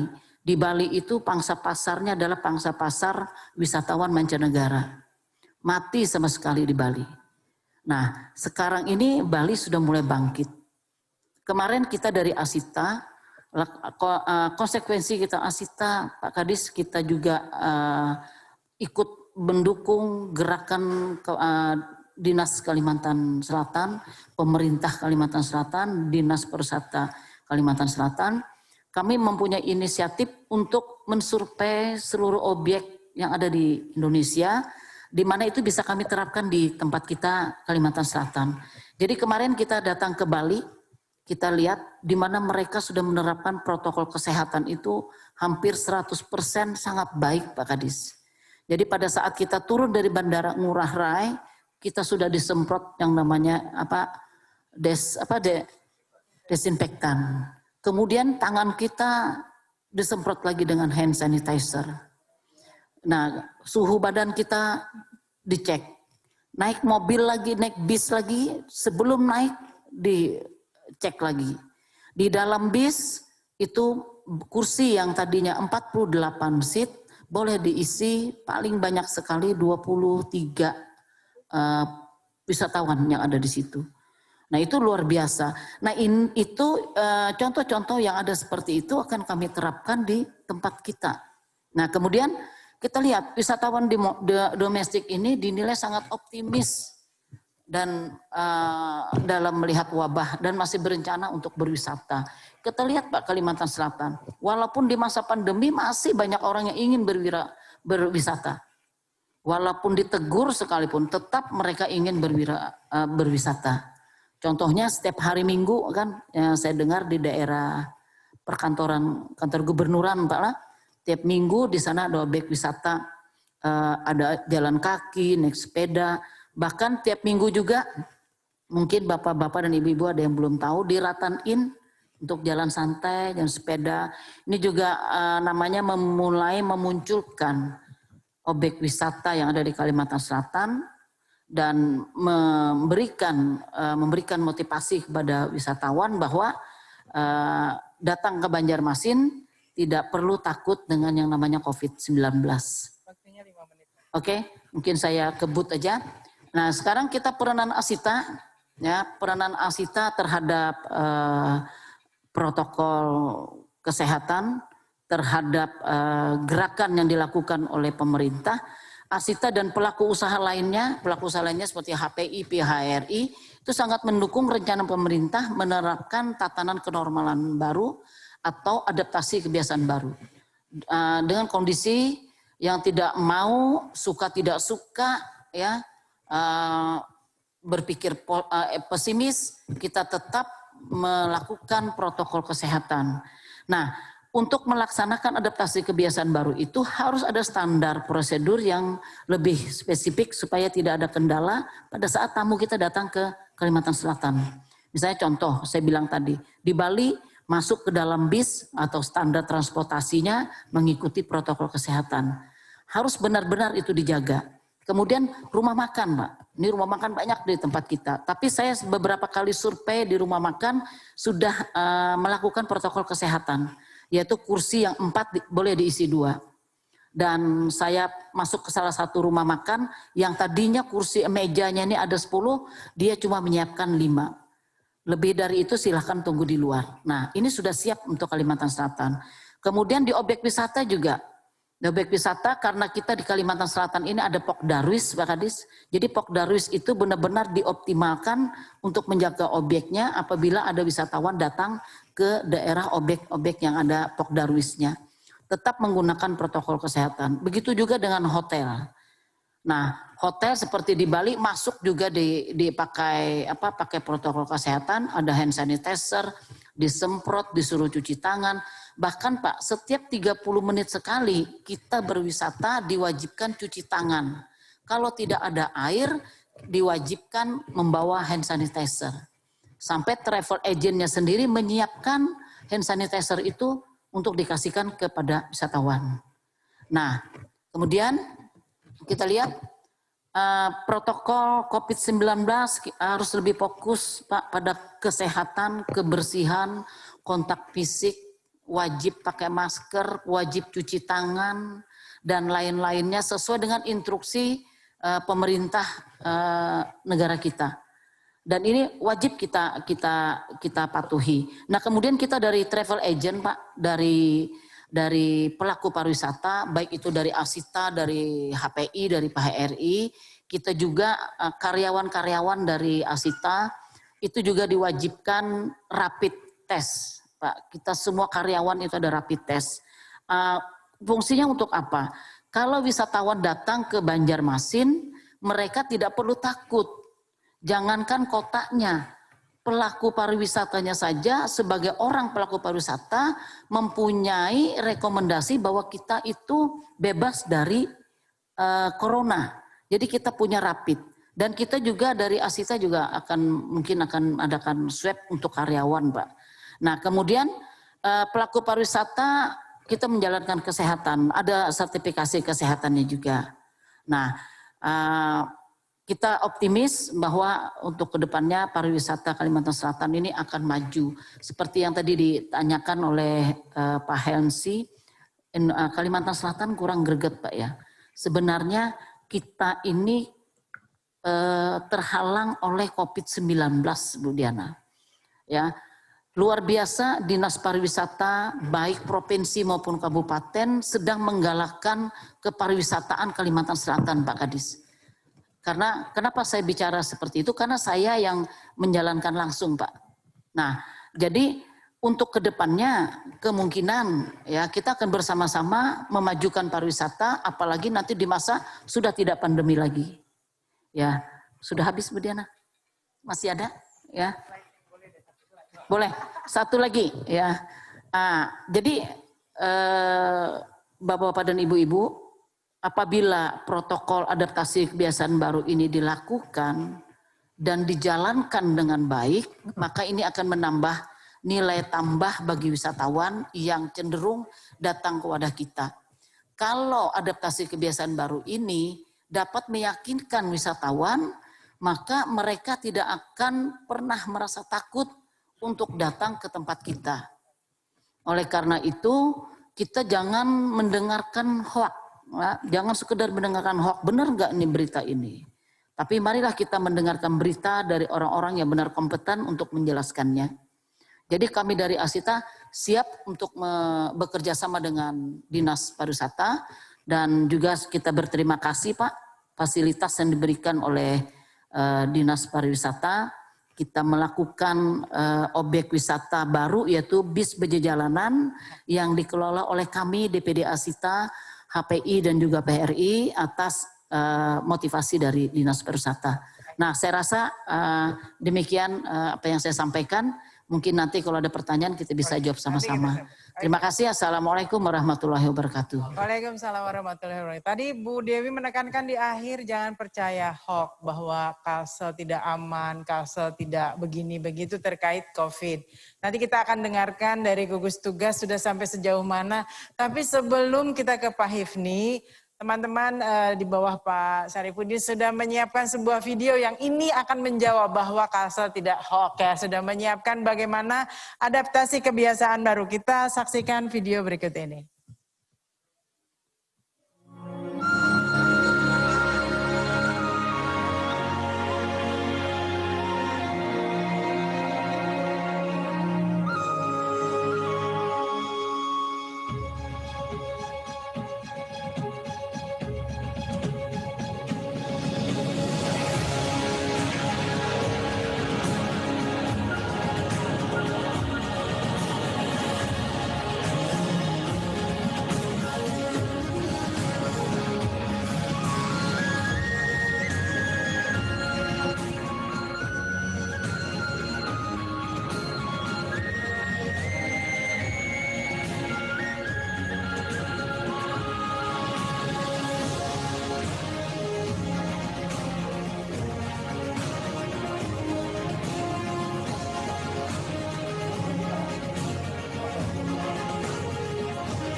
Oke.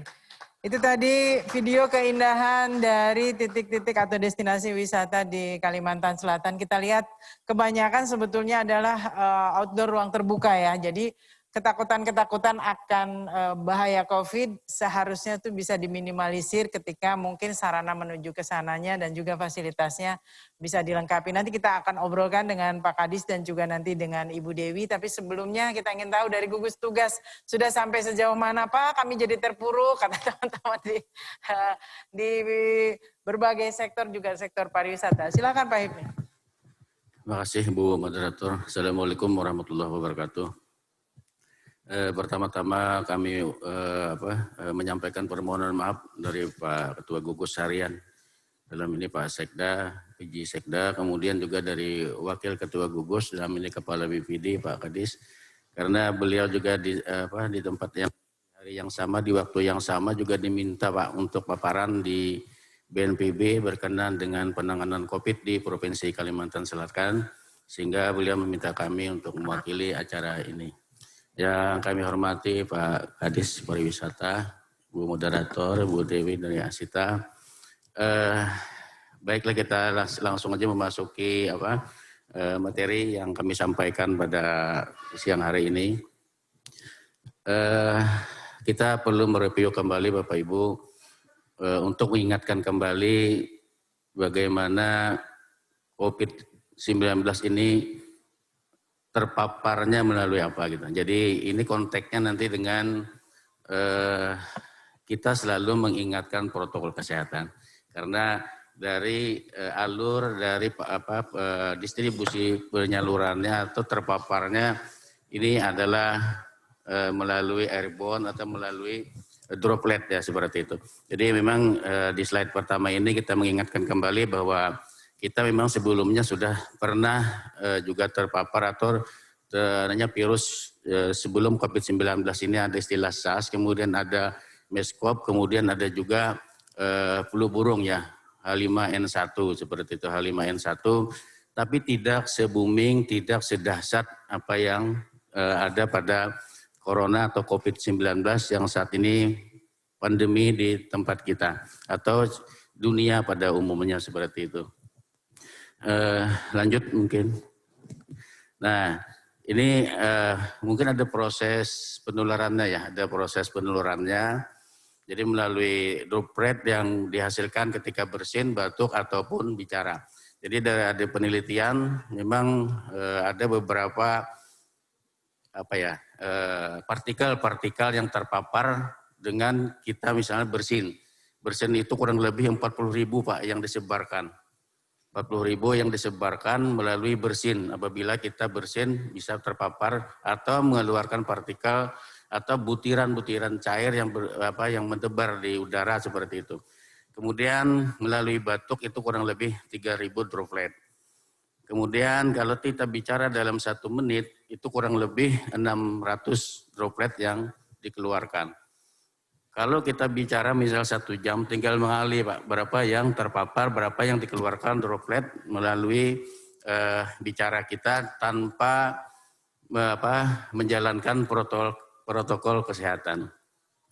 Kemudian ada istilah kontak langsung, kemudian ada airborne itu merupakan partikel-partikel maupun tetesan cair yang menebar di udara, kemudian melalui vomit. Vomit ini adalah tempat-tempat atau alat-alat yang terpapar oleh orang yang terinfeksi melalui alat maupun contoh laptop atau handphone atau pegangan pintu atau itu seperti itu maupun lift ya.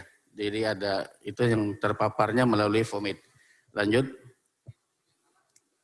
Nah, ini ada istilah close contact, ini kami yang mengingatkan kembali bahwa kenapa kita harus menggunakan atau melaksanakan protokol kesehatan. Ini kita tahu dulu atau mengingat kembali bahwa penyebarannya memang harus kita hindari dengan cara protokol kesehatan. Mungkin lanjut aja Pak. Nah, jadi virus corona ini merubah seluruh aspek kehidupan seperti yang sudah dijelaskan Ibu Dewi, panjang lebar seperti apa tadi yang terdampak maupun perubahan-perubahan yang biasa kita lakukan sehari-hari di dalam kita melaksanakan aktivitas keadaan normal. Apa aja yang mungkin terdampak itu adalah politik, ekonomi, sosial, budaya, dan HANKAM. Jadi hari ini kita bicara bagaimana dengan pariwisata ya. Jadi pariwisata juga tentunya tadi kita sudah mendengarkan dari Pak Kadis, dari Ibu Asita, bahwa memang terdampaknya cukup besar. Kalau kita perhatikan bahwa pariwisata ini terdampaknya bukan saja tempat atau lokal wisata itu.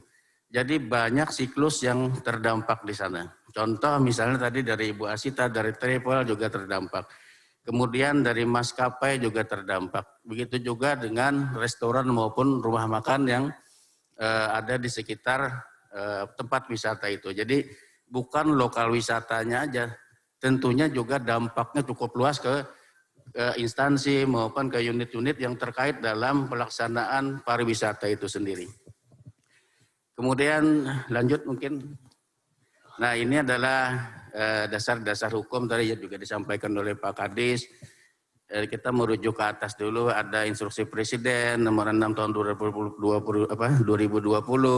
peningkatan disiplin dan penegakan hukum, protokol kesehatan dalam pencegahan dan pengendalian coronavirus virus disease 2019 atau COVID-19. Ini tetap dilaksanakan oleh Satgas ya, oleh gugus atau Satgas. Memang dulu namanya gugus, tapi sekarang Satgas ya, jadi berubah seperti itu.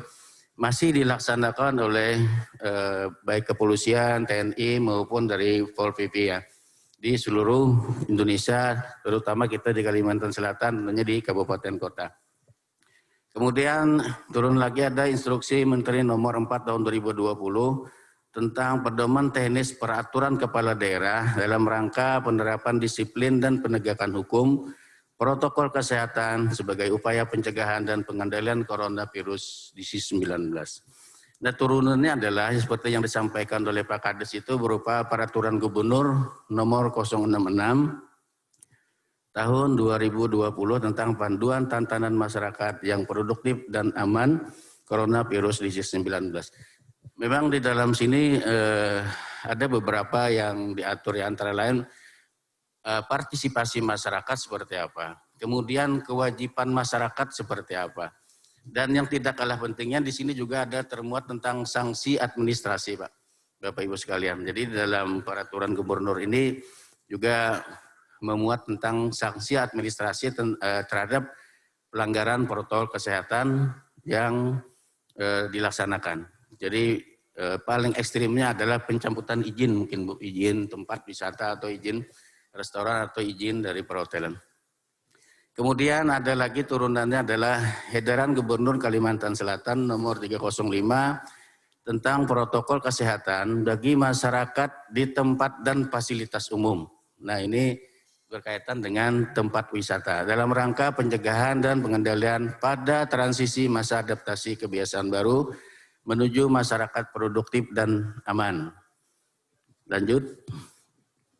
Nah ini yang melatar belakangnya adalah perlu dilakukan upaya mitigasi. Jadi mitigasi ini kita menghindari atau mencegah jangan sampai adanya mungkin klaster baru ya, adanya tempat-tempat baru yang perlu dibuka misalnya, tapi dampaknya cukup membahayakan dan bisa terpaparnya luar biasa. Jadi perlu adanya mitigasi dan kesiapan tetap beraktivitas di dalam rumah, sehingga dapat beradaptasi melalui pola hidup dan situasi COVID yang melalui tatanan kehidupan baru new normal. Dengan menerapkan panduan ini diharapkan dapat meminimalisir resiko dan dampak pandemi COVID pada tempat yang beraktivitas tadi, atau tempat kerumunan orang banyak atau tempat kumpulan orang banyak seperti itu, di mana terdapat potensi penularan akibat kumpulnya simbol banyak orang dalam satu lokasi. Nah ini yang tidak kita harapkan, dan adanya perlu mitigasi, ada perlunya semacam edukasi. Jadi di provinsi juga kemarin sudah membentuk mungkin Pak Kadis ya, sudah membentuk tim KIE ya. Jadi ada tim komunikasi, informasi dan edukasi. Intinya adalah kita melibatkan semua SKPD atau OPD yang ada di provinsi. Semua ini adalah dalam rangka untuk sosialisasi terhadap masyarakat. Jadi tim ini turun ke semua kabupaten kota. Lanjut. Jadi ada beberapa tahapan ya untuk kegiatan sosial budaya. Jadi sosial budaya ini seperti misalnya terdampaknya pendidikan kita yang saat ini masih belajar di rumah. Kemudian adanya menjalankan keagamaan juga masih terbatas. Yang dulunya memang tidak boleh sama sekali untuk melaksanakan misalnya sholat berjamaah gitu ya. Jadi sekarang masih diperbolehkan dengan protokol kesehatan dan tentunya memakai jarak ada jarak yang tertentu, kemudian ada masker dan cuci tangan seperti itu. Kemudian ini sudah dijelaskan tadi melakukan edukasi, sosialisasi, kemudian stimulus protokol kesehatan dan yang memastikan adalah bahwa masyarakat kita sudah mengerti hal itu. Kalau kita misalnya juga melakukan edukasi ini perlunya ada evaluasi mungkin dan monitoring. Apakah sosialisasi yang sudah kita lakukan ini memang dimengerti atau dipahami oleh masyarakat? Kalau kita misalnya berbusa-busa istilahnya melakukan sosialisasi tapi kita tidak melakukan evaluasi bagaimana terhadap masyarakat apakah sudah mengerti apa yang kita sampaikan. Kemudian ada lanjut mungkin. Lanjut, ini tadi sudah. Kemudian yang ini adalah pada saat dilaksanakan kegiatan di tempat, sosial budaya, kita melakukan monitoring dan evaluasi dan pendisiplinan terhadap pelaksanaan protokol kesehatan di tempat kegiatan sosial budaya. Jadi kita bukan melepas begitu saja, harapannya seperti itu. Tempat-tempat wisata yang akan kita buka, tapi ada tim monitoring. Ada tim yang perlu mengevaluasi. Apakah pelaksanaannya, apakah alur misalnya tempat wisata itu sudah memenuhi kriteria yang kita harapkan. Paling tidaknya sudah memenuhi protokol kesehatan yang sudah diatur di dalam keputusan Kementerian Kesehatan seperti itu contohnya. Kemudian hasil evaluasi akan kita jadikan bahan untuk perbaikan. Tentu ada kajian ulang misalnya kalau memang dalam pelaksanaannya masih banyak pelanggaran atau masih banyak misalnya aturan-aturan yang tidak diindahkan seperti itu.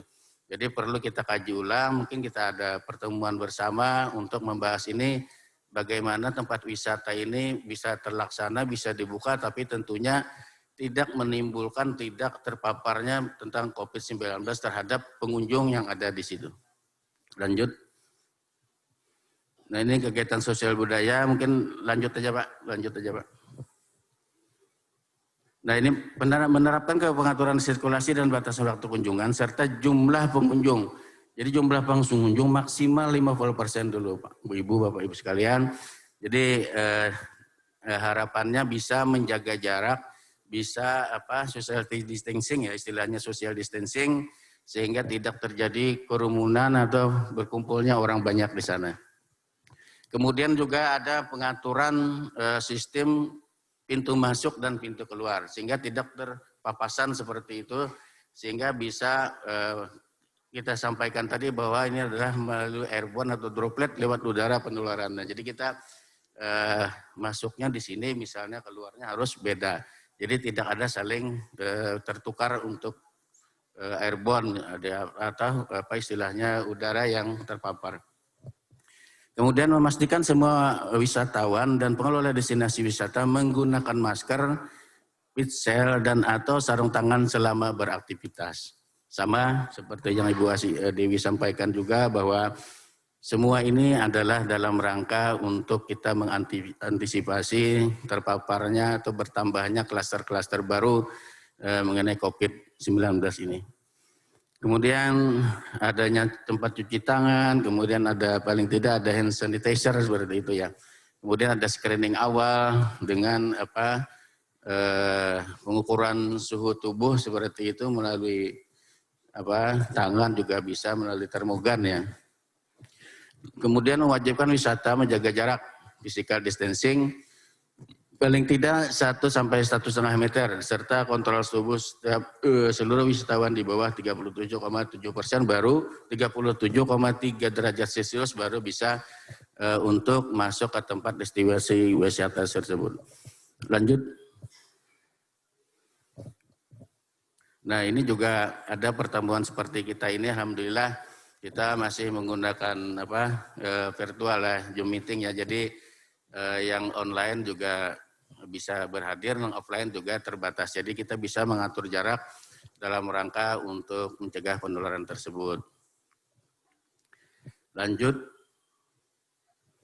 Nah ini kita edaran gubernur tadi Pak berkaitan dengan khususnya pariwisata. Jadi ada restoran, rumah makan, dan kafe. Ini ada ketentuan yang harus dipatuhi. Pertama adalah wajib melaksanakan protokol kesehatan sesuai dengan aturan yang dikeluarkan. Kemudian membuat alur masuk dan keluar pengunjung yang tidak sama ya, pintu masuk dan pintu keluarnya. Kemudian alur masuk dimulai dengan wajib pakai masker, cuci tangan pakai sabun, dan pemeriksaan suhu tubuh. Kemudian maksimal pengunjung juga sudah disampaikan tadi 50% maksimal kapasitas yang tersedia. Kemudian mengatur jarak meja, kursi 1,5 meter, ada alat makan dan minum disterilkan secara rutin. Jadi paling tidak mencucinya dengan air sabun seperti itu ya, minimal dengan air sabun, kalau tidak dengan air panas sebenarnya lebih aman seperti itu, dibiarkan dulu dengan air panas atau dengan disinfektan beberapa menit baru dibersihkan. Kemudian pelayan memakai masker, face shield, sarung tangan, dan tutup kepala. Ini yang sudah diatur dalam edaran gubernur nomor 305. Lanjut. Kemudian taman atau rekreasi atau tempat lokal destinasi wisata. Pertama membuat alur tadi, kemudian samalah prinsipnya seperti itu. Nah, jadi ini memang ada pengecualian maksimal 25% kapasitas. Kemudian pembelian tiket juga wajibkan secara daring ya, menghindari antrian, mungkin seperti itu, menghindari antrian, sehingga perlu kalau memang diupayakan seperti itu Bu, ada daring. Kemudian yang kelima pembatasan usia, karena memang untuk usia di bawah 9 tahun itu tingkat imun ketahanan kekebalan tubuhnya masih rentan, masih rendah gitu ya. Begitu juga dengan usia yang di atas 60 tahun. Sudah ketahanan tubuh, imunnya turun sehingga untuk terpapar dan terkontaminasi COVID ini lebih mudah seperti itu. Kemudian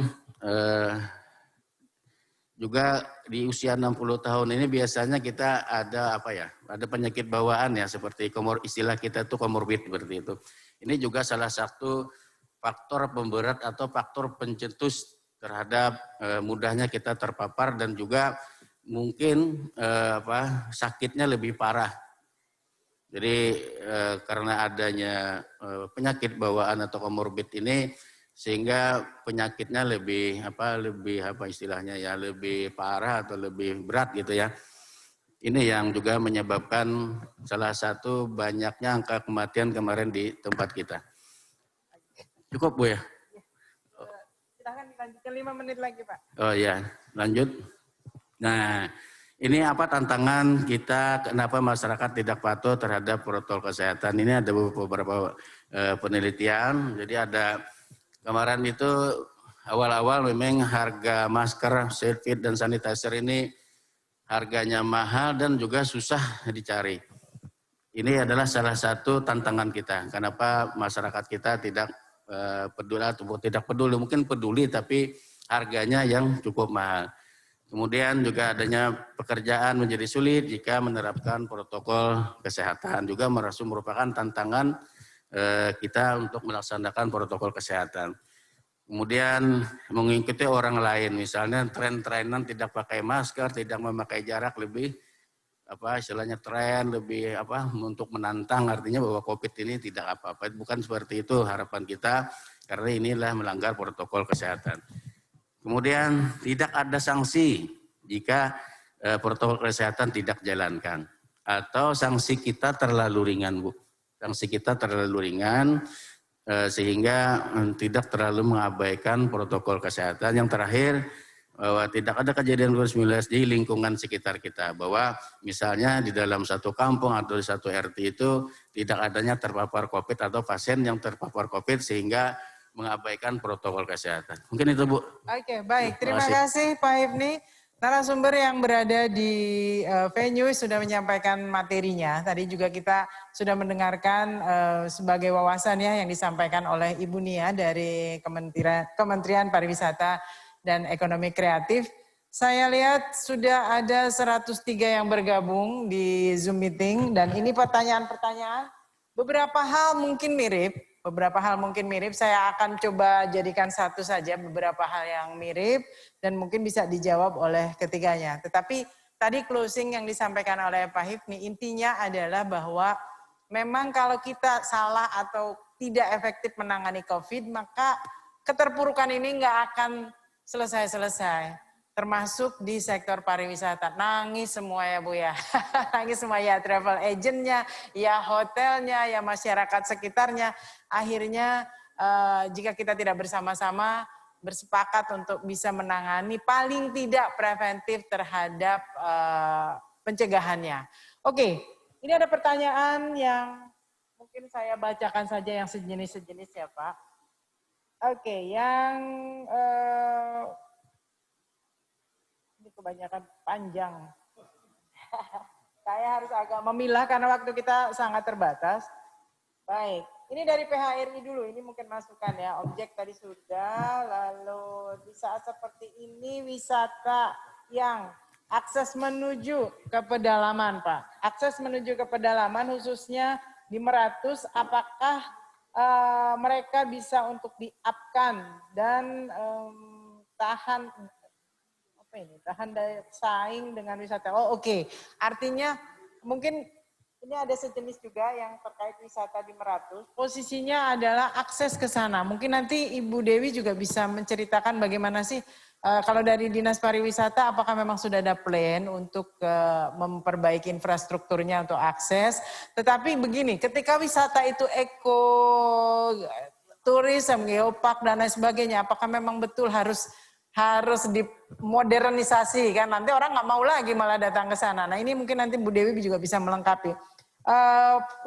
Objek-objek wisata yang sifatnya alam itu sebetulnya yang menarik dari wisatawan itu seperti apa? Dari Pak Kadis dulu mungkin untuk fasiliti titik-titik ekopark ataupun juga wisata alam ini seperti apa?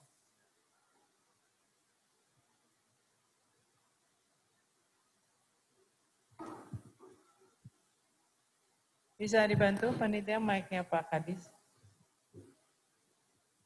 Ya, terima kasih. Memang untuk destinasi wisata ini yang tidak kalah penting adalah aksesibilitas dalam menuju ke tempat wisata.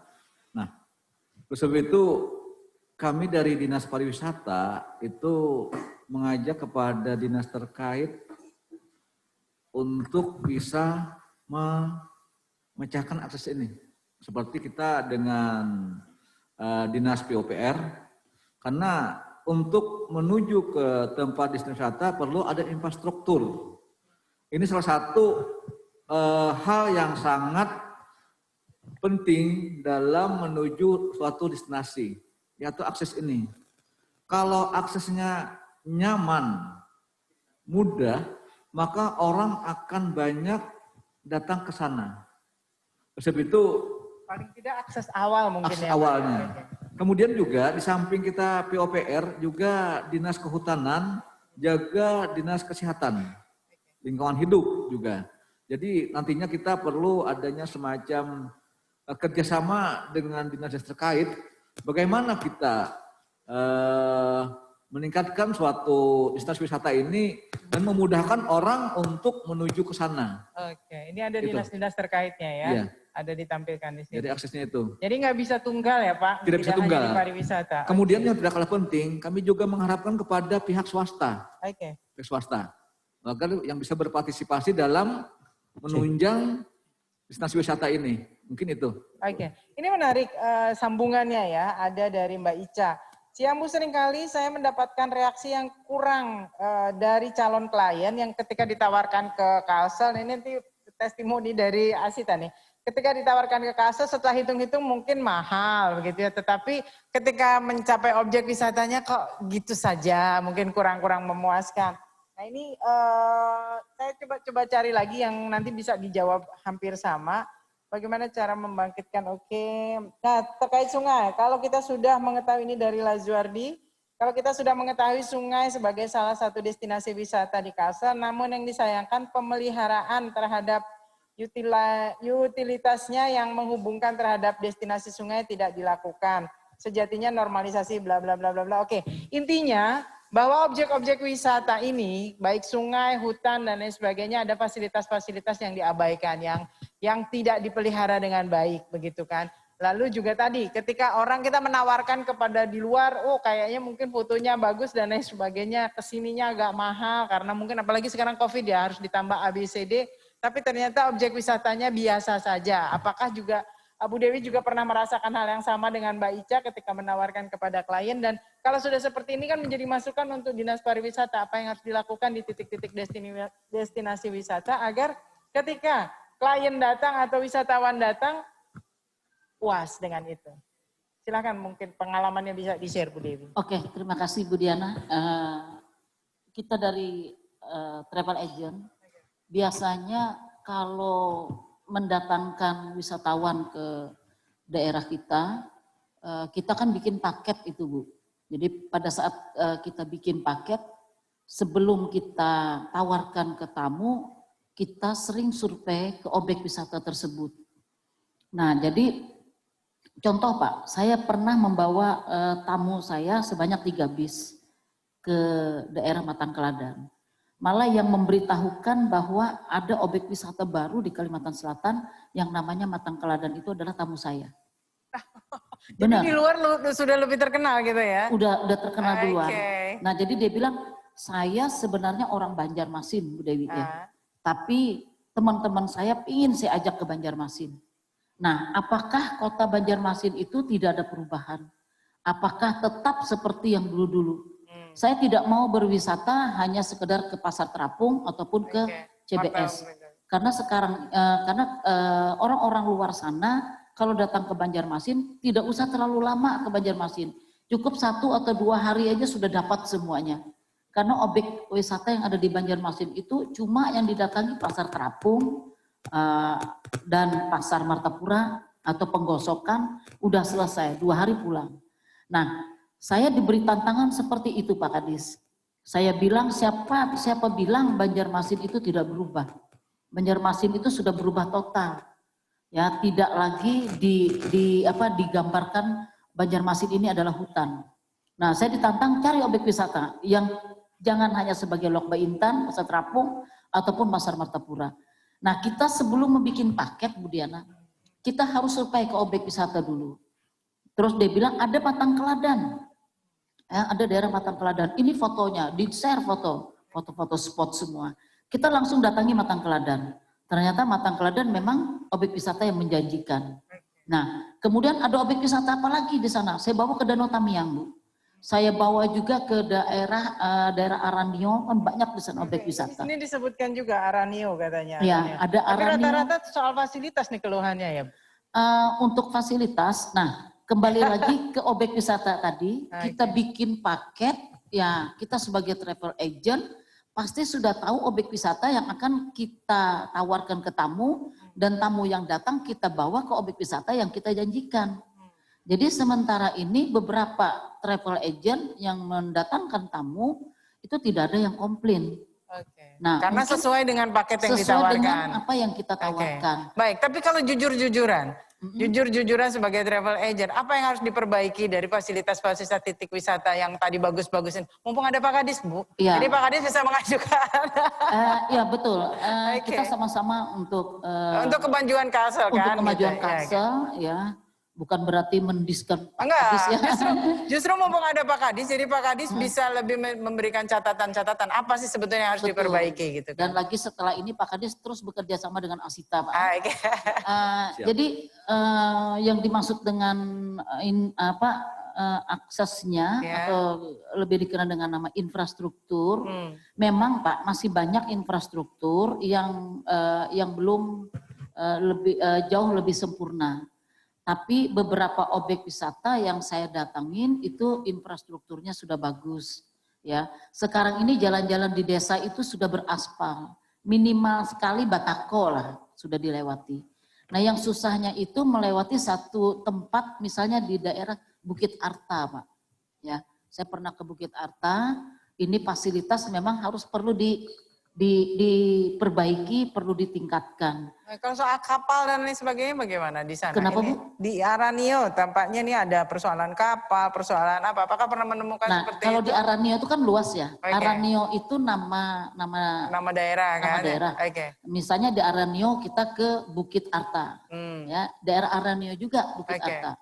Puncak Arta ya. Kemudian Balangian juga daerah Aranio. Nah, kemudian Pinus 2 juga Aranio. Nah, kesulitan infrastrukturnya itu selain infrastruktur itu juga ada di bidang transportasi, Pak. Transportasi. Berarti itu catatannya ya. Karena kan di sana harus melewati sungai, Bu. Dan harus pakai kapal ya. Beda dengan Tahura. Tahura itu tempat pemandian Belanda. Sudah aksesnya sangat luar biasa. Yang kendalanya itu menuju ke daerahnya, ke objek wisatanya, Pak Kadis. Misalnya dari kita dari Dermaga menuju ke Puncak Arta. Nah, itu banyak dibangun oleh Pokdarwisnya. Biayanya itu kebanyakan dari mereka sendiri. Karena mereka ingin objek wisata mereka dikenal oleh masyarakat luas. Nah, saya juga memberikan saran-saran kepada mereka. Saya bilang, teruslah berjuang, bikin jalan. Nah, tadi Ibu Diana ada bilang, kita membangun infrastruktur itu jangan sampai menghilangkan ya, keasliannya. Katanya kalau wisatawan mancanegara malah nggak mau kan yang terlalu mulus-mulus begitu. Kita belajar dari Jepang, Bu Diana. Ya, Jepang itu objek wisata mereka sangat alam dan tradisional. Tetapi mereka juga membangun infrastruktur yang modern dengan tidak mengurangi infrastruktur yang alami. Nah, kalau kita tidak seperti itu, Pak, mungkin hanya orang-orang tertentu lah atau wisatawan minat khusus lah yang akan berobjek wisata di objek wisata itu. Kalau kita hanya mengandalkan infrastrukturnya harus seperti ini, tidak boleh dirubah, tidak bisa seperti itu Bu Diana. Kalau kita ingin membangun objek wisata yang lebih banyak dikunjungi oleh wisatawan, kita harus memenuhi keinginan wisatawan. Kalau mereka memang background mereka suka alami, silahkan jalan di tempat yang alami. Artinya combine ya? Iya. Jadi harus bisa fleksibel. Baik. Tanpa mengurangi kealamiannya itu. Ini menjadi catatan tim pariwisata marketing. Nanti terakhir Pak Sarifudin biar menanggapi ini.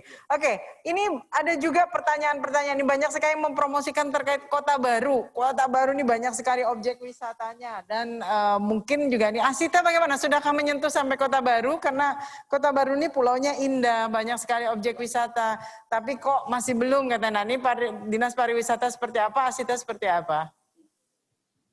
Pak ini nanti terakhir closing semuanya. Jadi teman-teman di Asita, di travel agent itu apakah cukup banyak wisatawan yang dibawa ke sana atau selama ini paketnya nggak pernah menyentuh Kota Baru? Ya bersyukurlah saat ini kita sama-sama duduk dengan Pak Kadis ya. Memang objek wisata Kota Baru dan juga Batu Licin Bu Diana. Jangan hanya sekedar kita Kota Baru, tapi itu saling berdekatan satu itu ya, satu hamparan lah ya gitu dengan Batu Licin. Kita sampai saat ini karena ada COVID ini kita tidak bisa ke survei ke Kota Baru. Sebenarnya tapi sebelum COVID bagaimana kondisinya? Apakah promosi sana? Karena kan memang indah sekali ya, hampir kayak Raja Ampat kondisinya tuh. Tetapi apakah wisatawan cukup yang via Asita cukup banyak peminatnya untuk datang ke sana? Untuk ke Kota Baru biasanya yang dikunjungi itu adalah Sambar Gelap, Pak. Ya banyak karena di sana kan sedikit ekstrim. Dan lagi promosinya itu sangat bagus. Jadi banyak wisatawan maupun rekan-rekan travel agent yang ada di Kota Baru, di luar Kalimantan Selatan, ingin melihat Kota Baru itu seperti apa. Sebelum COVID kita memang ada beberapa yang pernah kita bawa ke sana, cuma kurang pengembangannya Pak untuk di Kota Baru. Untuk pengembangan promosinya atau kunjungan-kunjungan kita dari Asita. Jadi begini Bu Diana, suatu objek wisata yang sudah dibangun oleh objek wisata daerah setempat ya yang telah dibangun oleh mereka, kalau ingin lebih maju lagi undanglah kita dari Asita untuk mensurvei apakah objek wisata yang ada di daerah-daerah itu layak untuk dijual atau tidak. Karena kita sudah keliling Indonesia bahkan dunia, Bu Diana ya, bagaimana objek wisata orang yang kita lihat, baik yang bagus maupun yang jelek, itu bisa kita jadikan contoh di daerah kita. Oke, baik. Artinya ini menjadi menarik ya, kalau Asita Kalsel berkeliling ke berbagai objek wisata di luar Kalsel, dan akhirnya membawa wisatawan kita ke sana, tapi sebaliknya malah kurang optimal, ini menjadi PR. Nah Pak Kadis gimana nih kira-kira, apakah akan membawa tim Asita berkeliling ke titik-titik objek wisata, termasuk ini kan ada objek-objek wisata yang masih keren, tapi belum terekspos sekali gitu, kayak Kota Baru dan sekitarnya. Ya, terima kasih untuk Kota Baru. Kebetulan kita juga mempromosikan di Kota Baru. Kebetulan kita PJ Bupati di Kota Baru. Gitu. Jadi Kota Baru ini merupakan daerah yang sangat baik sekali untuk suatu tujuan wisata. Kenapa? Semua sarananya sangat mendukung. Jadi jalur udara, jalur laut, dan juga jalur darat. Sangat mendukung sekali. Kemudian juga keindahan alamnya. Di sana ada pantai Gedambaan, ada Gunung Mamake, ada Lembuyang. Nah, tahun 2021 nantinya untuk meningkatkan destinasi wisata dan juga mengenalkan destinasi wisata yang ada di Kota Baru, itu akan diadakan kejuaraan nasional para layang di Gunung Mamake. Nah, sana kan, di samping kita mengenalkan wisata kita, juga mengenalkan olahraga para layang. Di sana ya? Di sana nantinya, tahun 2001. Jadi di Gunung Mamake, sampingnya itu Gunung Papake. Nah dari sana nanti gugurnya itu turunnya ke Pantai Gedambaan. Katanya ini sangat menarik sekali, sangat indah, yang mirip dengan yang ada di Manado. Manado itu.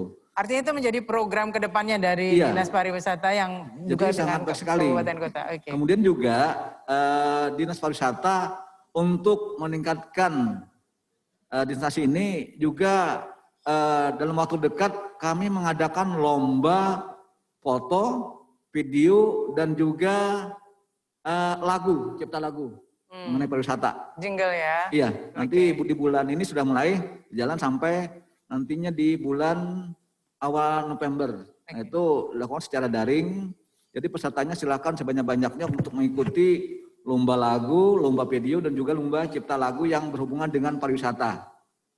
Silakan sebanyak-banyaknya dengan hadiah yang cukup menarik puluhan juta rupiah.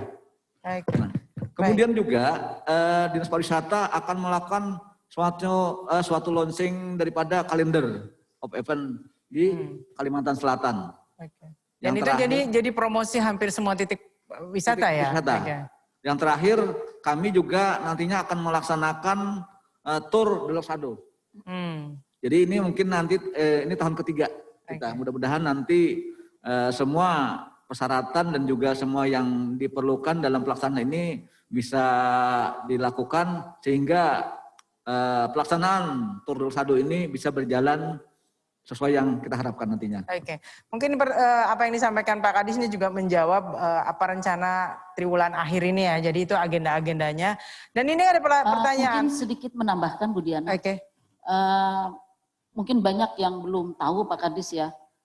Kebetulan kita 4 bulan ini jadi koordinator Kabupaten Banjar yang berkaitan dengan Aranio tadi, bahwa objek wisata yang ada di Kalimantan Selatan, khususnya Aranio Pak, Desa Belangian, itu sudah mempunyai homestay Bu Diana.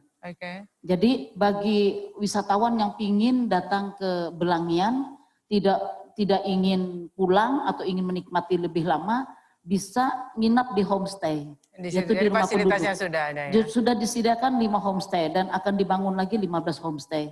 Jadi di Belangian itu bukan saja wisatawan melihat penduduknya, budayanya di penduduk itu, kegiatan di penduduk itu, tapi bisa juga berwisata sampai ke Lembah Kahung. Itu trekking berarti, hiking trekking. Gitu ya? Jadi kalau mereka tidak ingin balik 1 hari, mungkin dia menginap, bisa menginap di rumah penduduk dengan nama homestay.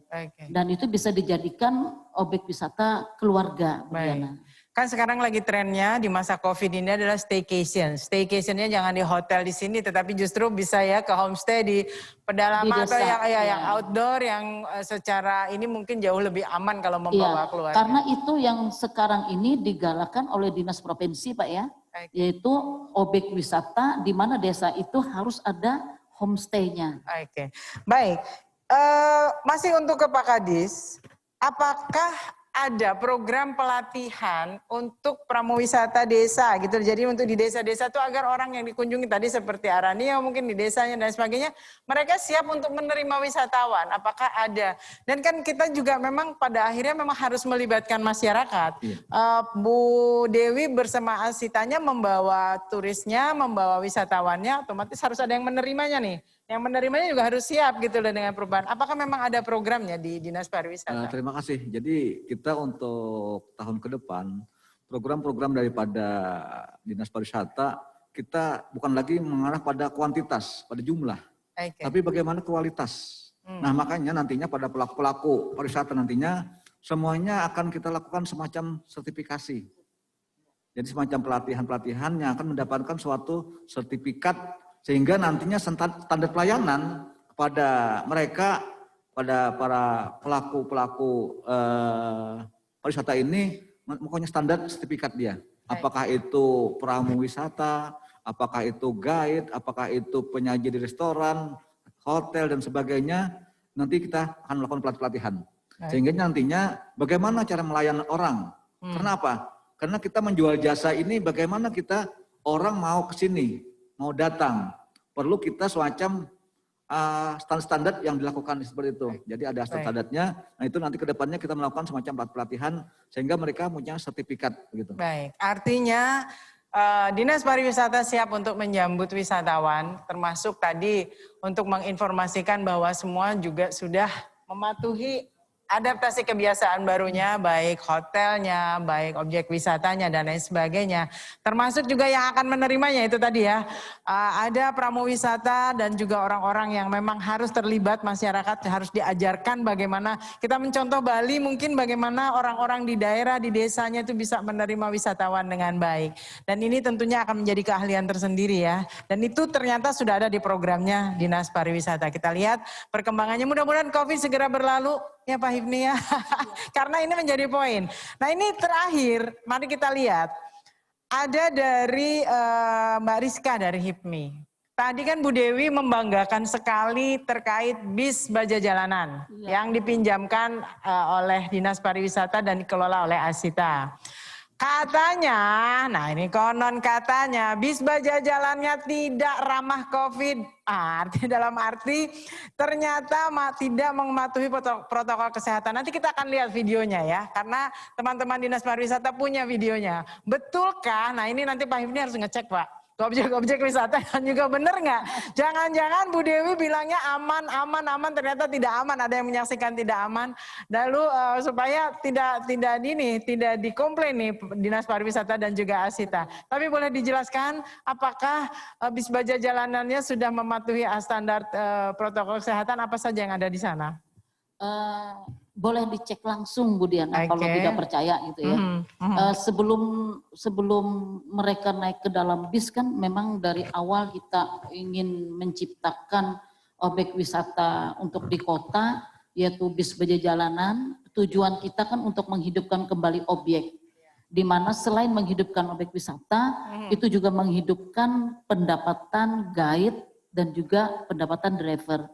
Nah untuk protokol kesehatannya kita menerapkan itu Bu Diana. Apa yang jadi diterapkan, Bro? Ada pengukur suhu, ya pengukur suhu badan, kemudian ada hand sanitizer, duduknya juga tidak ada jarak, ya. Terus yang utama adalah pakai masker. Itu memang sudah kita laksanakan. Ya? Nanti kita lihat videonya, tapi Pak Hifni tidak ada salahnya dicek ya Pak ya. Karena ini ada aduan, tidak masalah. Kita kritik itu harus kita terima ya. Artinya Bu Dewi meyakinkan bahwa bis baja jalannya aman, Dinas Pariwisata yang menitipkan juga jadi tenang. Nah Pak Hifni dan tim Satgas ya sekarang namanya, Satgas boleh ngecek Pak, bener nggak sih apa yang disampaikan, termasuk juga mungkin ke hotel, ke segala macam, yang yang kalau hotel di sini tadi di awal sudah dengan protokol kesehatannya, tapi kayaknya memang harus dicek karena itu menjadi poin sekali. Agar tadi kalau istilahnya Bu Dewi adalah sungai itu panjang lagi mulut orang gitu lah, panjang lagi agar jangan sampai yang panjang diceritakan adalah yang jeleknya gitu loh ya. Mudah-mudahan yang bagusnya yang akan koreksi itu penting. Karena kalau nggak ada kritik, nggak ada koreksi, nggak ada masukan, itu kita nggak akan berkembang. Oke, kita sebelum closing, sebelum nanti kita dengarkan dari masing-masing, kita akan lihat dulu video bis baja jalanan. Seperti apa sih video bis baja jalanan ini? Silakan.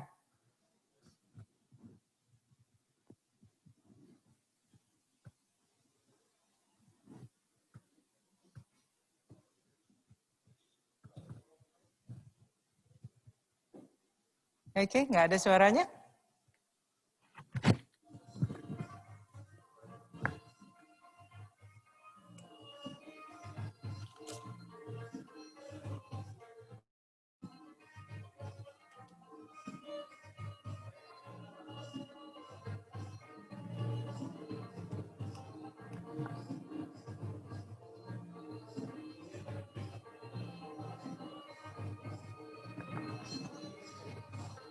Oh, ini dicek suhunya ya. Oke.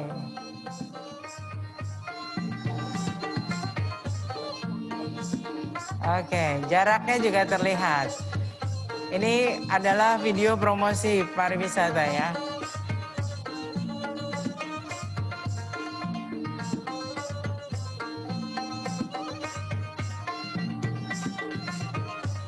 Oh, itu rutenya. Bayarnya 10.000 per orang.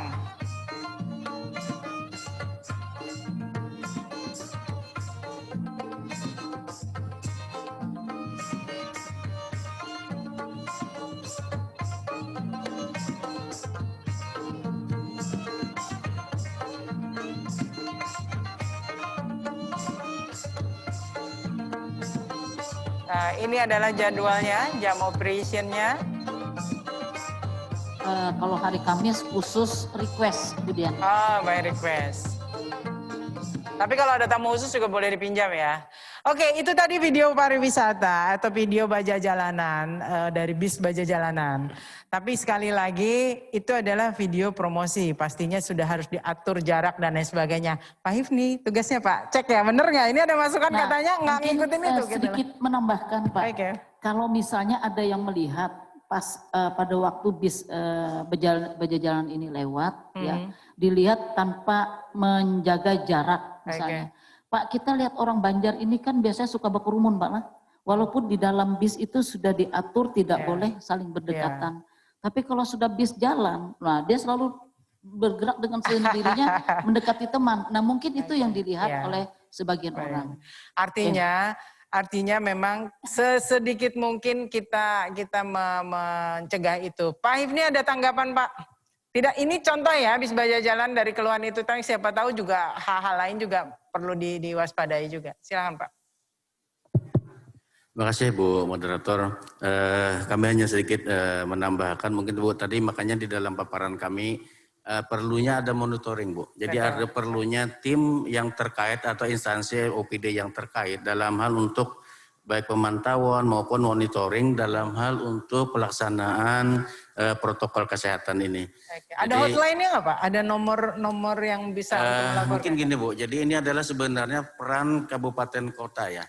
Lebih dominan peran kabupaten kota yang punya tanggung jawab. Provinsi kan sifatnya hanya pembinaan ya. Banyak pembinaan seperti itu. Jadi memang nanti mungkin Ibu Sita mungkin Pak Kadis juga mungkin bisa lewat Dinas Pariwisata misalnya Kota Banjarmasin untuk lebih bisa paling tidak tim satgasnya lebih diperan aktifkan mungkin seperti itu dalam hal untuk pemantauan. Dan mungkin closing terakhir Bu, tadi Ibu Dewi menyebutkan bahwa corona tidak perlu ditakuti. Sebenarnya benar, tapi tetap harus diwaspadai. Karena kita masih dalam status siaga darurat ini Bu. Jadi siaga darurat COVID belum dicabut dari pusatnya seperti itu. Jadi perlu tetap diwaspadai Bu. Seperti itu. Terima kasih Bu. Baik, Pak Hifni saran saja karena provinsi itu sifatnya koordinasi, minta tolong kepada kabupaten kota untuk menyiapkan nomor hotline-nya. ketika misalkan ada hal-hal yang di luar aturan COVID, masyarakat bisa mengirimkan langsung laporannya kepada Satgas. Jadi jangan dimasukkan di sosial media dulu, yaitu tadi panjangnya sungai jadi lebih panjang lagi. Kalau sudah masuk sosial media cekrek selesai, hilang semua yang sudah dilakukan. Nah ini dari mulut ke mulut, dari netizen ke netizen, katanya netizennya julid. Nah, itu kan parah kalau sudah seperti itu. Tapi kalau ada saluran, baik ke Dinas Pariwisatanya maupun juga ke Satgas, hal-hal yang melanggar segera bisa diantisipasi. Seperti itu ya. Baik, closing akhir, apakah ada pesan yang ingin disampaikan dulu kepada yang menyaksikan saat ini, dan juga ini nanti akan ditayangkan juga di YouTube, pastinya akan lebih banyak lagi yang akan menyaksikan. Silakan Pak Kadis. Terima kasih. Untuk Pak ini, kita dengan adanya webinar, kegiatan-kegiatan lain, tidak lain adalah bagaimana kita ingin meningkatkan kembali tempat kunjungan kita, suatu destinasi wisata di Kalimantan Selatan. Bagaimana dengan adanya temu, rembuk, dan sebagainya ini, mudah-mudahan kita akan menemukan suatu bagaimana formula-formula baru, bagaimana destinasi kita bisa bergerak kembali. Tapi dengan catatan kita juga tidak protokol kesehatan tetap kita utama, sehingga nantinya jangan sampai dengan kita membuka destinasi wisata yang ada di Kalimantan Selatan ini menimbulkan klaster baru terhadap destinasi wisata. Nah itu sebab itu kami menghimbau kepada masyarakat yang dalam melakukan kunjungan wisata tetap kita menggunakan protokol kesehatan, yaitu memakai masker, jaga jarak, cuci tangan, sebagainya. Dan juga pada pengelola tetap menggunakan termogan atau pengukur suhu, sehingga nantinya apabila suhunya di atas yang diharapkan supaya tidak diperkenankan untuk masuk. Jadi itu saja. Oke, baik. Terima kasih. Terima kasih Pak Kadis, Pak Sarifudin, juga Ibu Dewi dari Asita, dan Pak Hifni dari Satgas ya, Satgas penanganan COVID. Mudah-mudahan ini menjadi pencerahan tersendiri untuk mereka yang saat ini bergabung di Zoom meeting. Tadi sudah hampir sudah ada 107 dan terus naik turun. Dan juga nantinya yang akan menyaksikan via YouTube channel, tentunya ini menjadi program yang harus diinformasikan bahwa Kalimantan Selatan, khususnya di bawah koordinasi Dinas Pariwisata, sudah siap untuk menerima wisatawan baik dari lokal maupun dari mancanegara. Tetapi sekali lagi, tetap karena kita masih dalam kondisi siaga, COVID sekali lagi adalah hal yang mau tidak mau harus kita terima kondisinya. Tetapi daripada kita sekali lagi mengutuki kegelapan, lebih baik kita menyalakan lilin untuk menuju jalan keluarnya. Dan semua keadaan ini tidak bisa kita bebankan hanya kepada pemerintah, kita semua harus bergandengan tangan untuk bisa keluar dari kondisi sulit ini, termasuk juga untuk bisa menggeliatkan kembali industri di sektor pariwisata. Saya Diana Rosianti dan juga seluruh narasumber termasuk tadi Ibu Nia dari Kementerian Pariwisata dan Ekonomi Kreatif. Mudah-mudahan bermanfaat untuk Anda semua, dan sebelumnya kita akan dengarkan dulu penampilan dari Madihin yang akan disampaikan oleh pemadihin muda ini.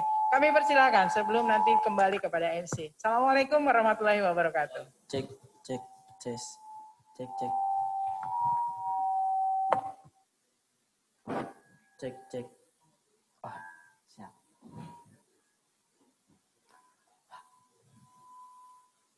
Menyala. Oke. Tenangkan diri. Bismillahirrahmanirrahim. Assalamualaikum warahmatullahi wabarakatuh.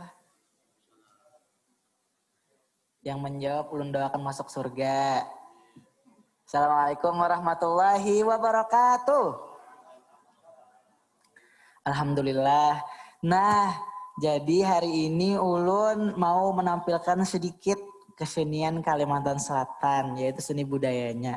Yang kata pembicara tadi bahwa aspek pariwisata itu adalah termasuk di seni budayanya yang bisa menarik orang untuk betah ada dan berwisata di suatu tempat. Nah, jadi ulun juga mau mengajak pian untuk bermadihin bersama. Bagaimanakah caranya? Caranya adalah seperti ini. Jikalau saya bilang Assalamualaikum, salam yang pertama, Bu Hanpian menjawab Waalaikumsalam, kami menjawabnya. Bisa? Bisa Ibu Diana? Oh silahkan. Kita coba ya, Bapak Kadis bisa? Oh kita coba. Assalamualaikum, salam yang pertama, Waalaikumsalam, kami menjawabnya. Alhamdulillah. Langsung ya lah ulun coba. Face shot sudah jadi aman aja insya Allah. Bismillahirrahmanirrahim.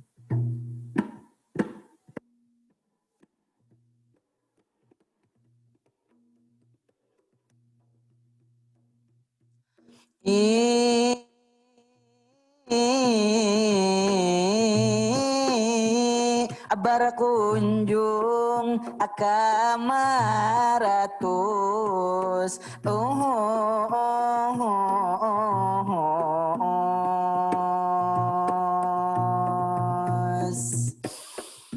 Geopark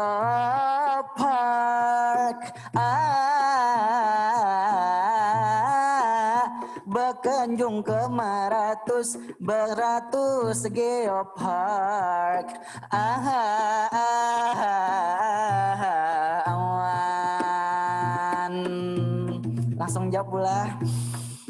Assalamualaikum, salam yang pertama, Waalaikumsalam. Iya, alhamdulillah semua bisa menjawabnya. Ibu Diana menjawab itu sambil tertawa. Pada hari ini kita bersama-sama dalam acara webinar nasional Dinas Pariwisata Kalimantan Selatan, bergerak tentunya dengan tema pariwisata kasus bergerak dengan adaptasi kebiasaan baru, itulah temanya. Sebelumnya alhamdulillah juga kepada Allah Ta'ala, kita hari ini masih berumur tentunya dalam kondisi sehat ini semuanya. Di tengah wabah ini virus corona, sebelum berlanjut ini madihin saya, mari bersama-sama tepuk tanganlah semuanya. Semuanya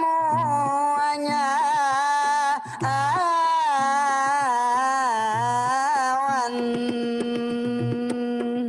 Sebelum berlanjut tidak lupa kita sambut, inilah tamunya yang ada di muka, duduklah di meja. Tapi yang pertama kita sambut Kepala Dinas Pariwisata Bapak Syarifuddin yang gagah orangnya, baru dilantik ke bulan-bulan tadi juga. Besar harapan kita dengan kepemimpinan Bapak, pariwisata Kalsel bergerak maju tentunya. Lalu di sebelahnya ada Ibu Dewi yang mirip artis Korea, menjapai pipi agak telah tentunya. Senyum sidin manis seperti Luna Maya. Lalu ada Bapak Hipni yang ganteng orangnya, senyum kepada saya tapi tertutup maskernya. Tapi tidak apa, Bapak Hipni bercahayalah wajahnya. Lalu ada Ibu moderator lah kita yang dari tadi memandu acara, Ibu Diana yang cantik jelita. Saya sebut beliau mengamera, mudah-mudahan nanti dimasukkan IG-nya. cek IG saya @ferdi_irawan_ di ujungnya. Lalu lah juga kita sambut Ibu Betty dari polisi kita, mengamankan ruangan ini dari seluruh razia. Mudah-mudahan tidak apa-apa, saya tidak bawa STNK. Lalu lah juga para tamu yang hadir semuanya, supaya tambah seru, tepuk tangan bersama-sama. Sama-sama. Mari berkunjung ke Maratuslah Geopark. Jangan lupa pian ke Aranio. Pariwisata Kalsel terus maju bergerak dengan adaptasi kebiasaan baru.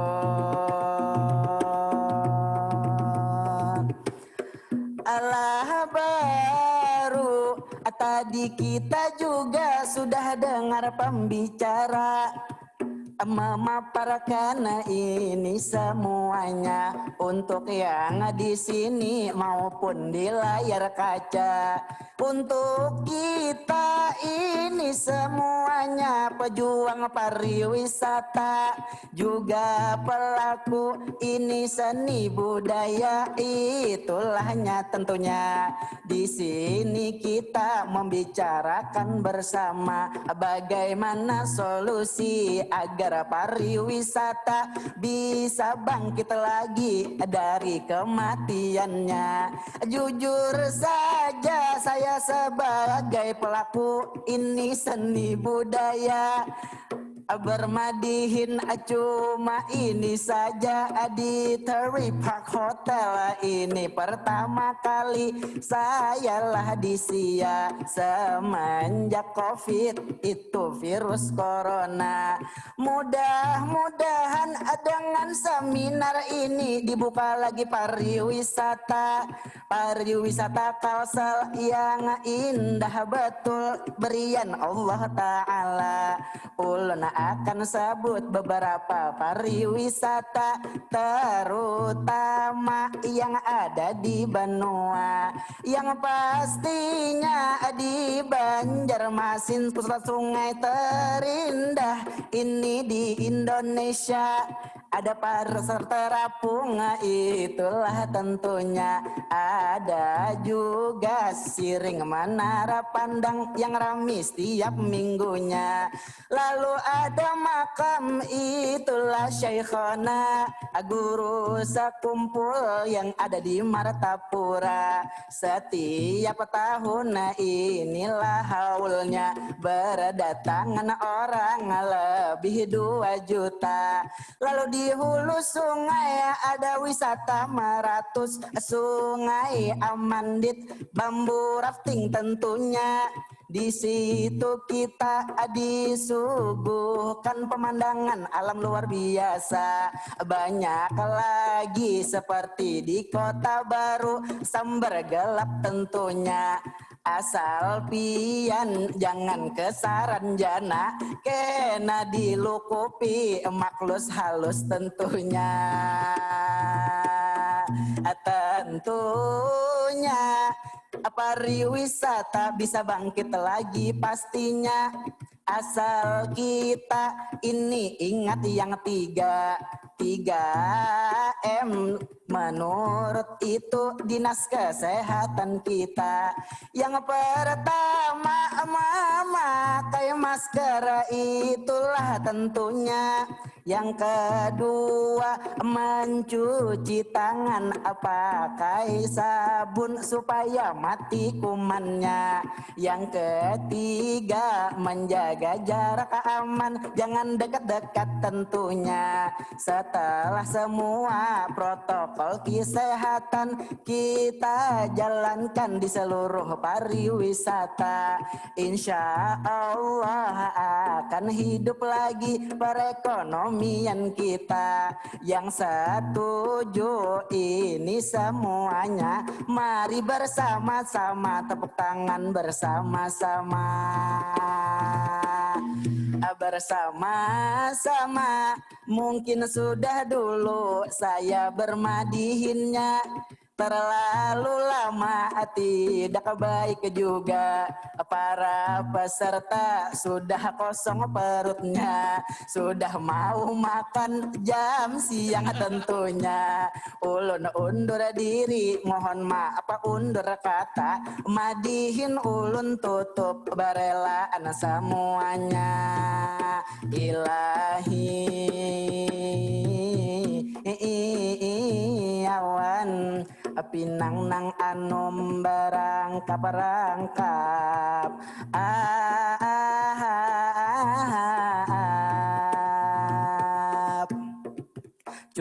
Cuk bimbi dalam sarunai, tak cocok kata kulibi muha ulun kaya panai. Cukup di sini madihin selesai. Wassalamualaikum everybody, goodbye. Ilahi awan sadang bamandak sadang batahan awan. Mantap tangannya nih. Terima kasih semuanya. Salam buat Bapak dan Ibu. Terima kasih, saya undur diri. Mohon maaf. Wassalamualaikum warahmatullahi wabarakatuh. Waalaikumsalam warahmatullahi wabarakatuh. Kita minta tepuk tangan sekali lagi untuk adik kita Ferdi Irawan ya. Ini berasal dari Yayasan Bina Benua Pendamai, Kampung Permainan Tradisional. Mudah-mudahan tidak salah ya, Fer ya. Betul, baik. Dan tentunya mungkin yang berada di depan, saya akan mengundang untuk berdiri karena akan ada prosesi penyerahan plakat kepada para narasumber yang berhadir. Mohon izin untuk bisa bergabung dengan kita. Kepala Dinas Pariwisata Provinsi Kalimantan Selatan, Bapak Muhammad Syarifuddin MPD, untuk memberikan 2 buah plakat tentunya yang berhadir bersama kita pada hari ini, yaitu kepada perwakilan dari Asita. Ini adalah, boleh bergabung di atas.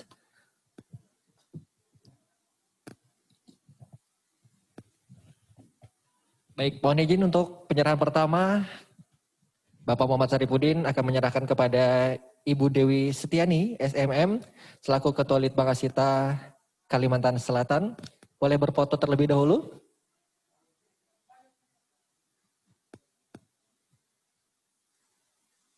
Baik, terima kasih. Selanjutnya saya undang untuk bergabung Bapak Ahmad Hipninur, juga akan mendapatkan plakat dari Kepala Dinas Pariwisata Provinsi Kalimantan Selatan.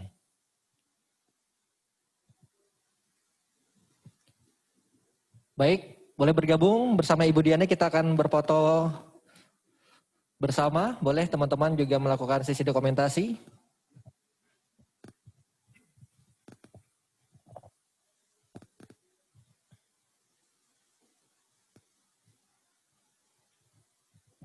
Baik, terima kasih. Kita minta tepuk tangannya untuk para narasumber. Ibu Diana, moderator juga terima kasih hari ini. Banyak sekali yang tentunya kita dapatkan ya.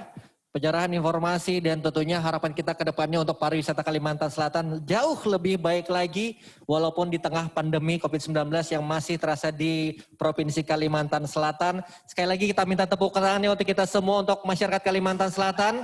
Bukan cuma tugas dari pemerintah, tugas kita semua bahu-membahu untuk menerapkan 3M tadi, dan tentunya mudah-mudahan pandemi COVID-19 ini cepat melandai di Indonesia, khususnya di Kalimantan Selatan. Baik, tentunya saya akan menginformasikan untuk Anda untuk e-sertifikat yang sudah terdaftar tentunya akan kita informasikan melalui email, dan juga untuk 5 pendaftar pertama via Zoom itu akan mendapatkan door prize yang nanti akan dihubungi oleh pihak panitia, dan juga 5 penanya melalui via Zoom tadi juga akan mendapatkan door prize, tentunya persembahan dari Dinas Pariwisata Provinsi Kalimantan Selatan, dan nanti sisanya ada 15 door prize akan diundi, dan informasi tersebut Anda bisa ketahui melalui Instagramnya @dinas_pariwisata_provinsi.kalsel. Sudah di follow belum Instagramnya?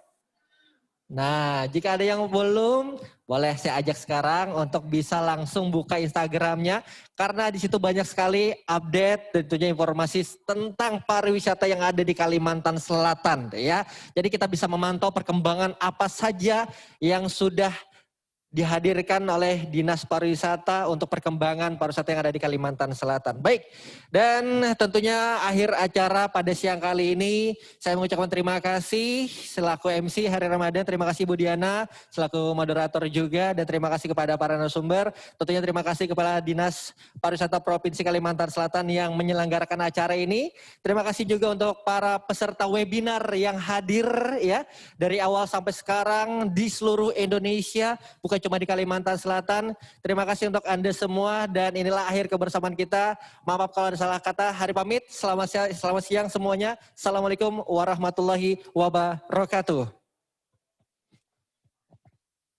Kami informasikan juga kepada para tamu undangan, para peserta yang hadir. Di depan juga sudah disiapkan untuk makan siang. Kami undang untuk Anda bisa menikmati sajian makan siang yang sudah disiapkan.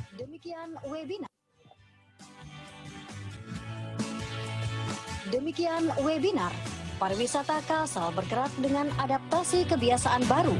Persembahan Dinas Pariwisata Provinsi Kalimantan Selatan. Terima kasih atas kebersamaan Anda. Sampai jumpa.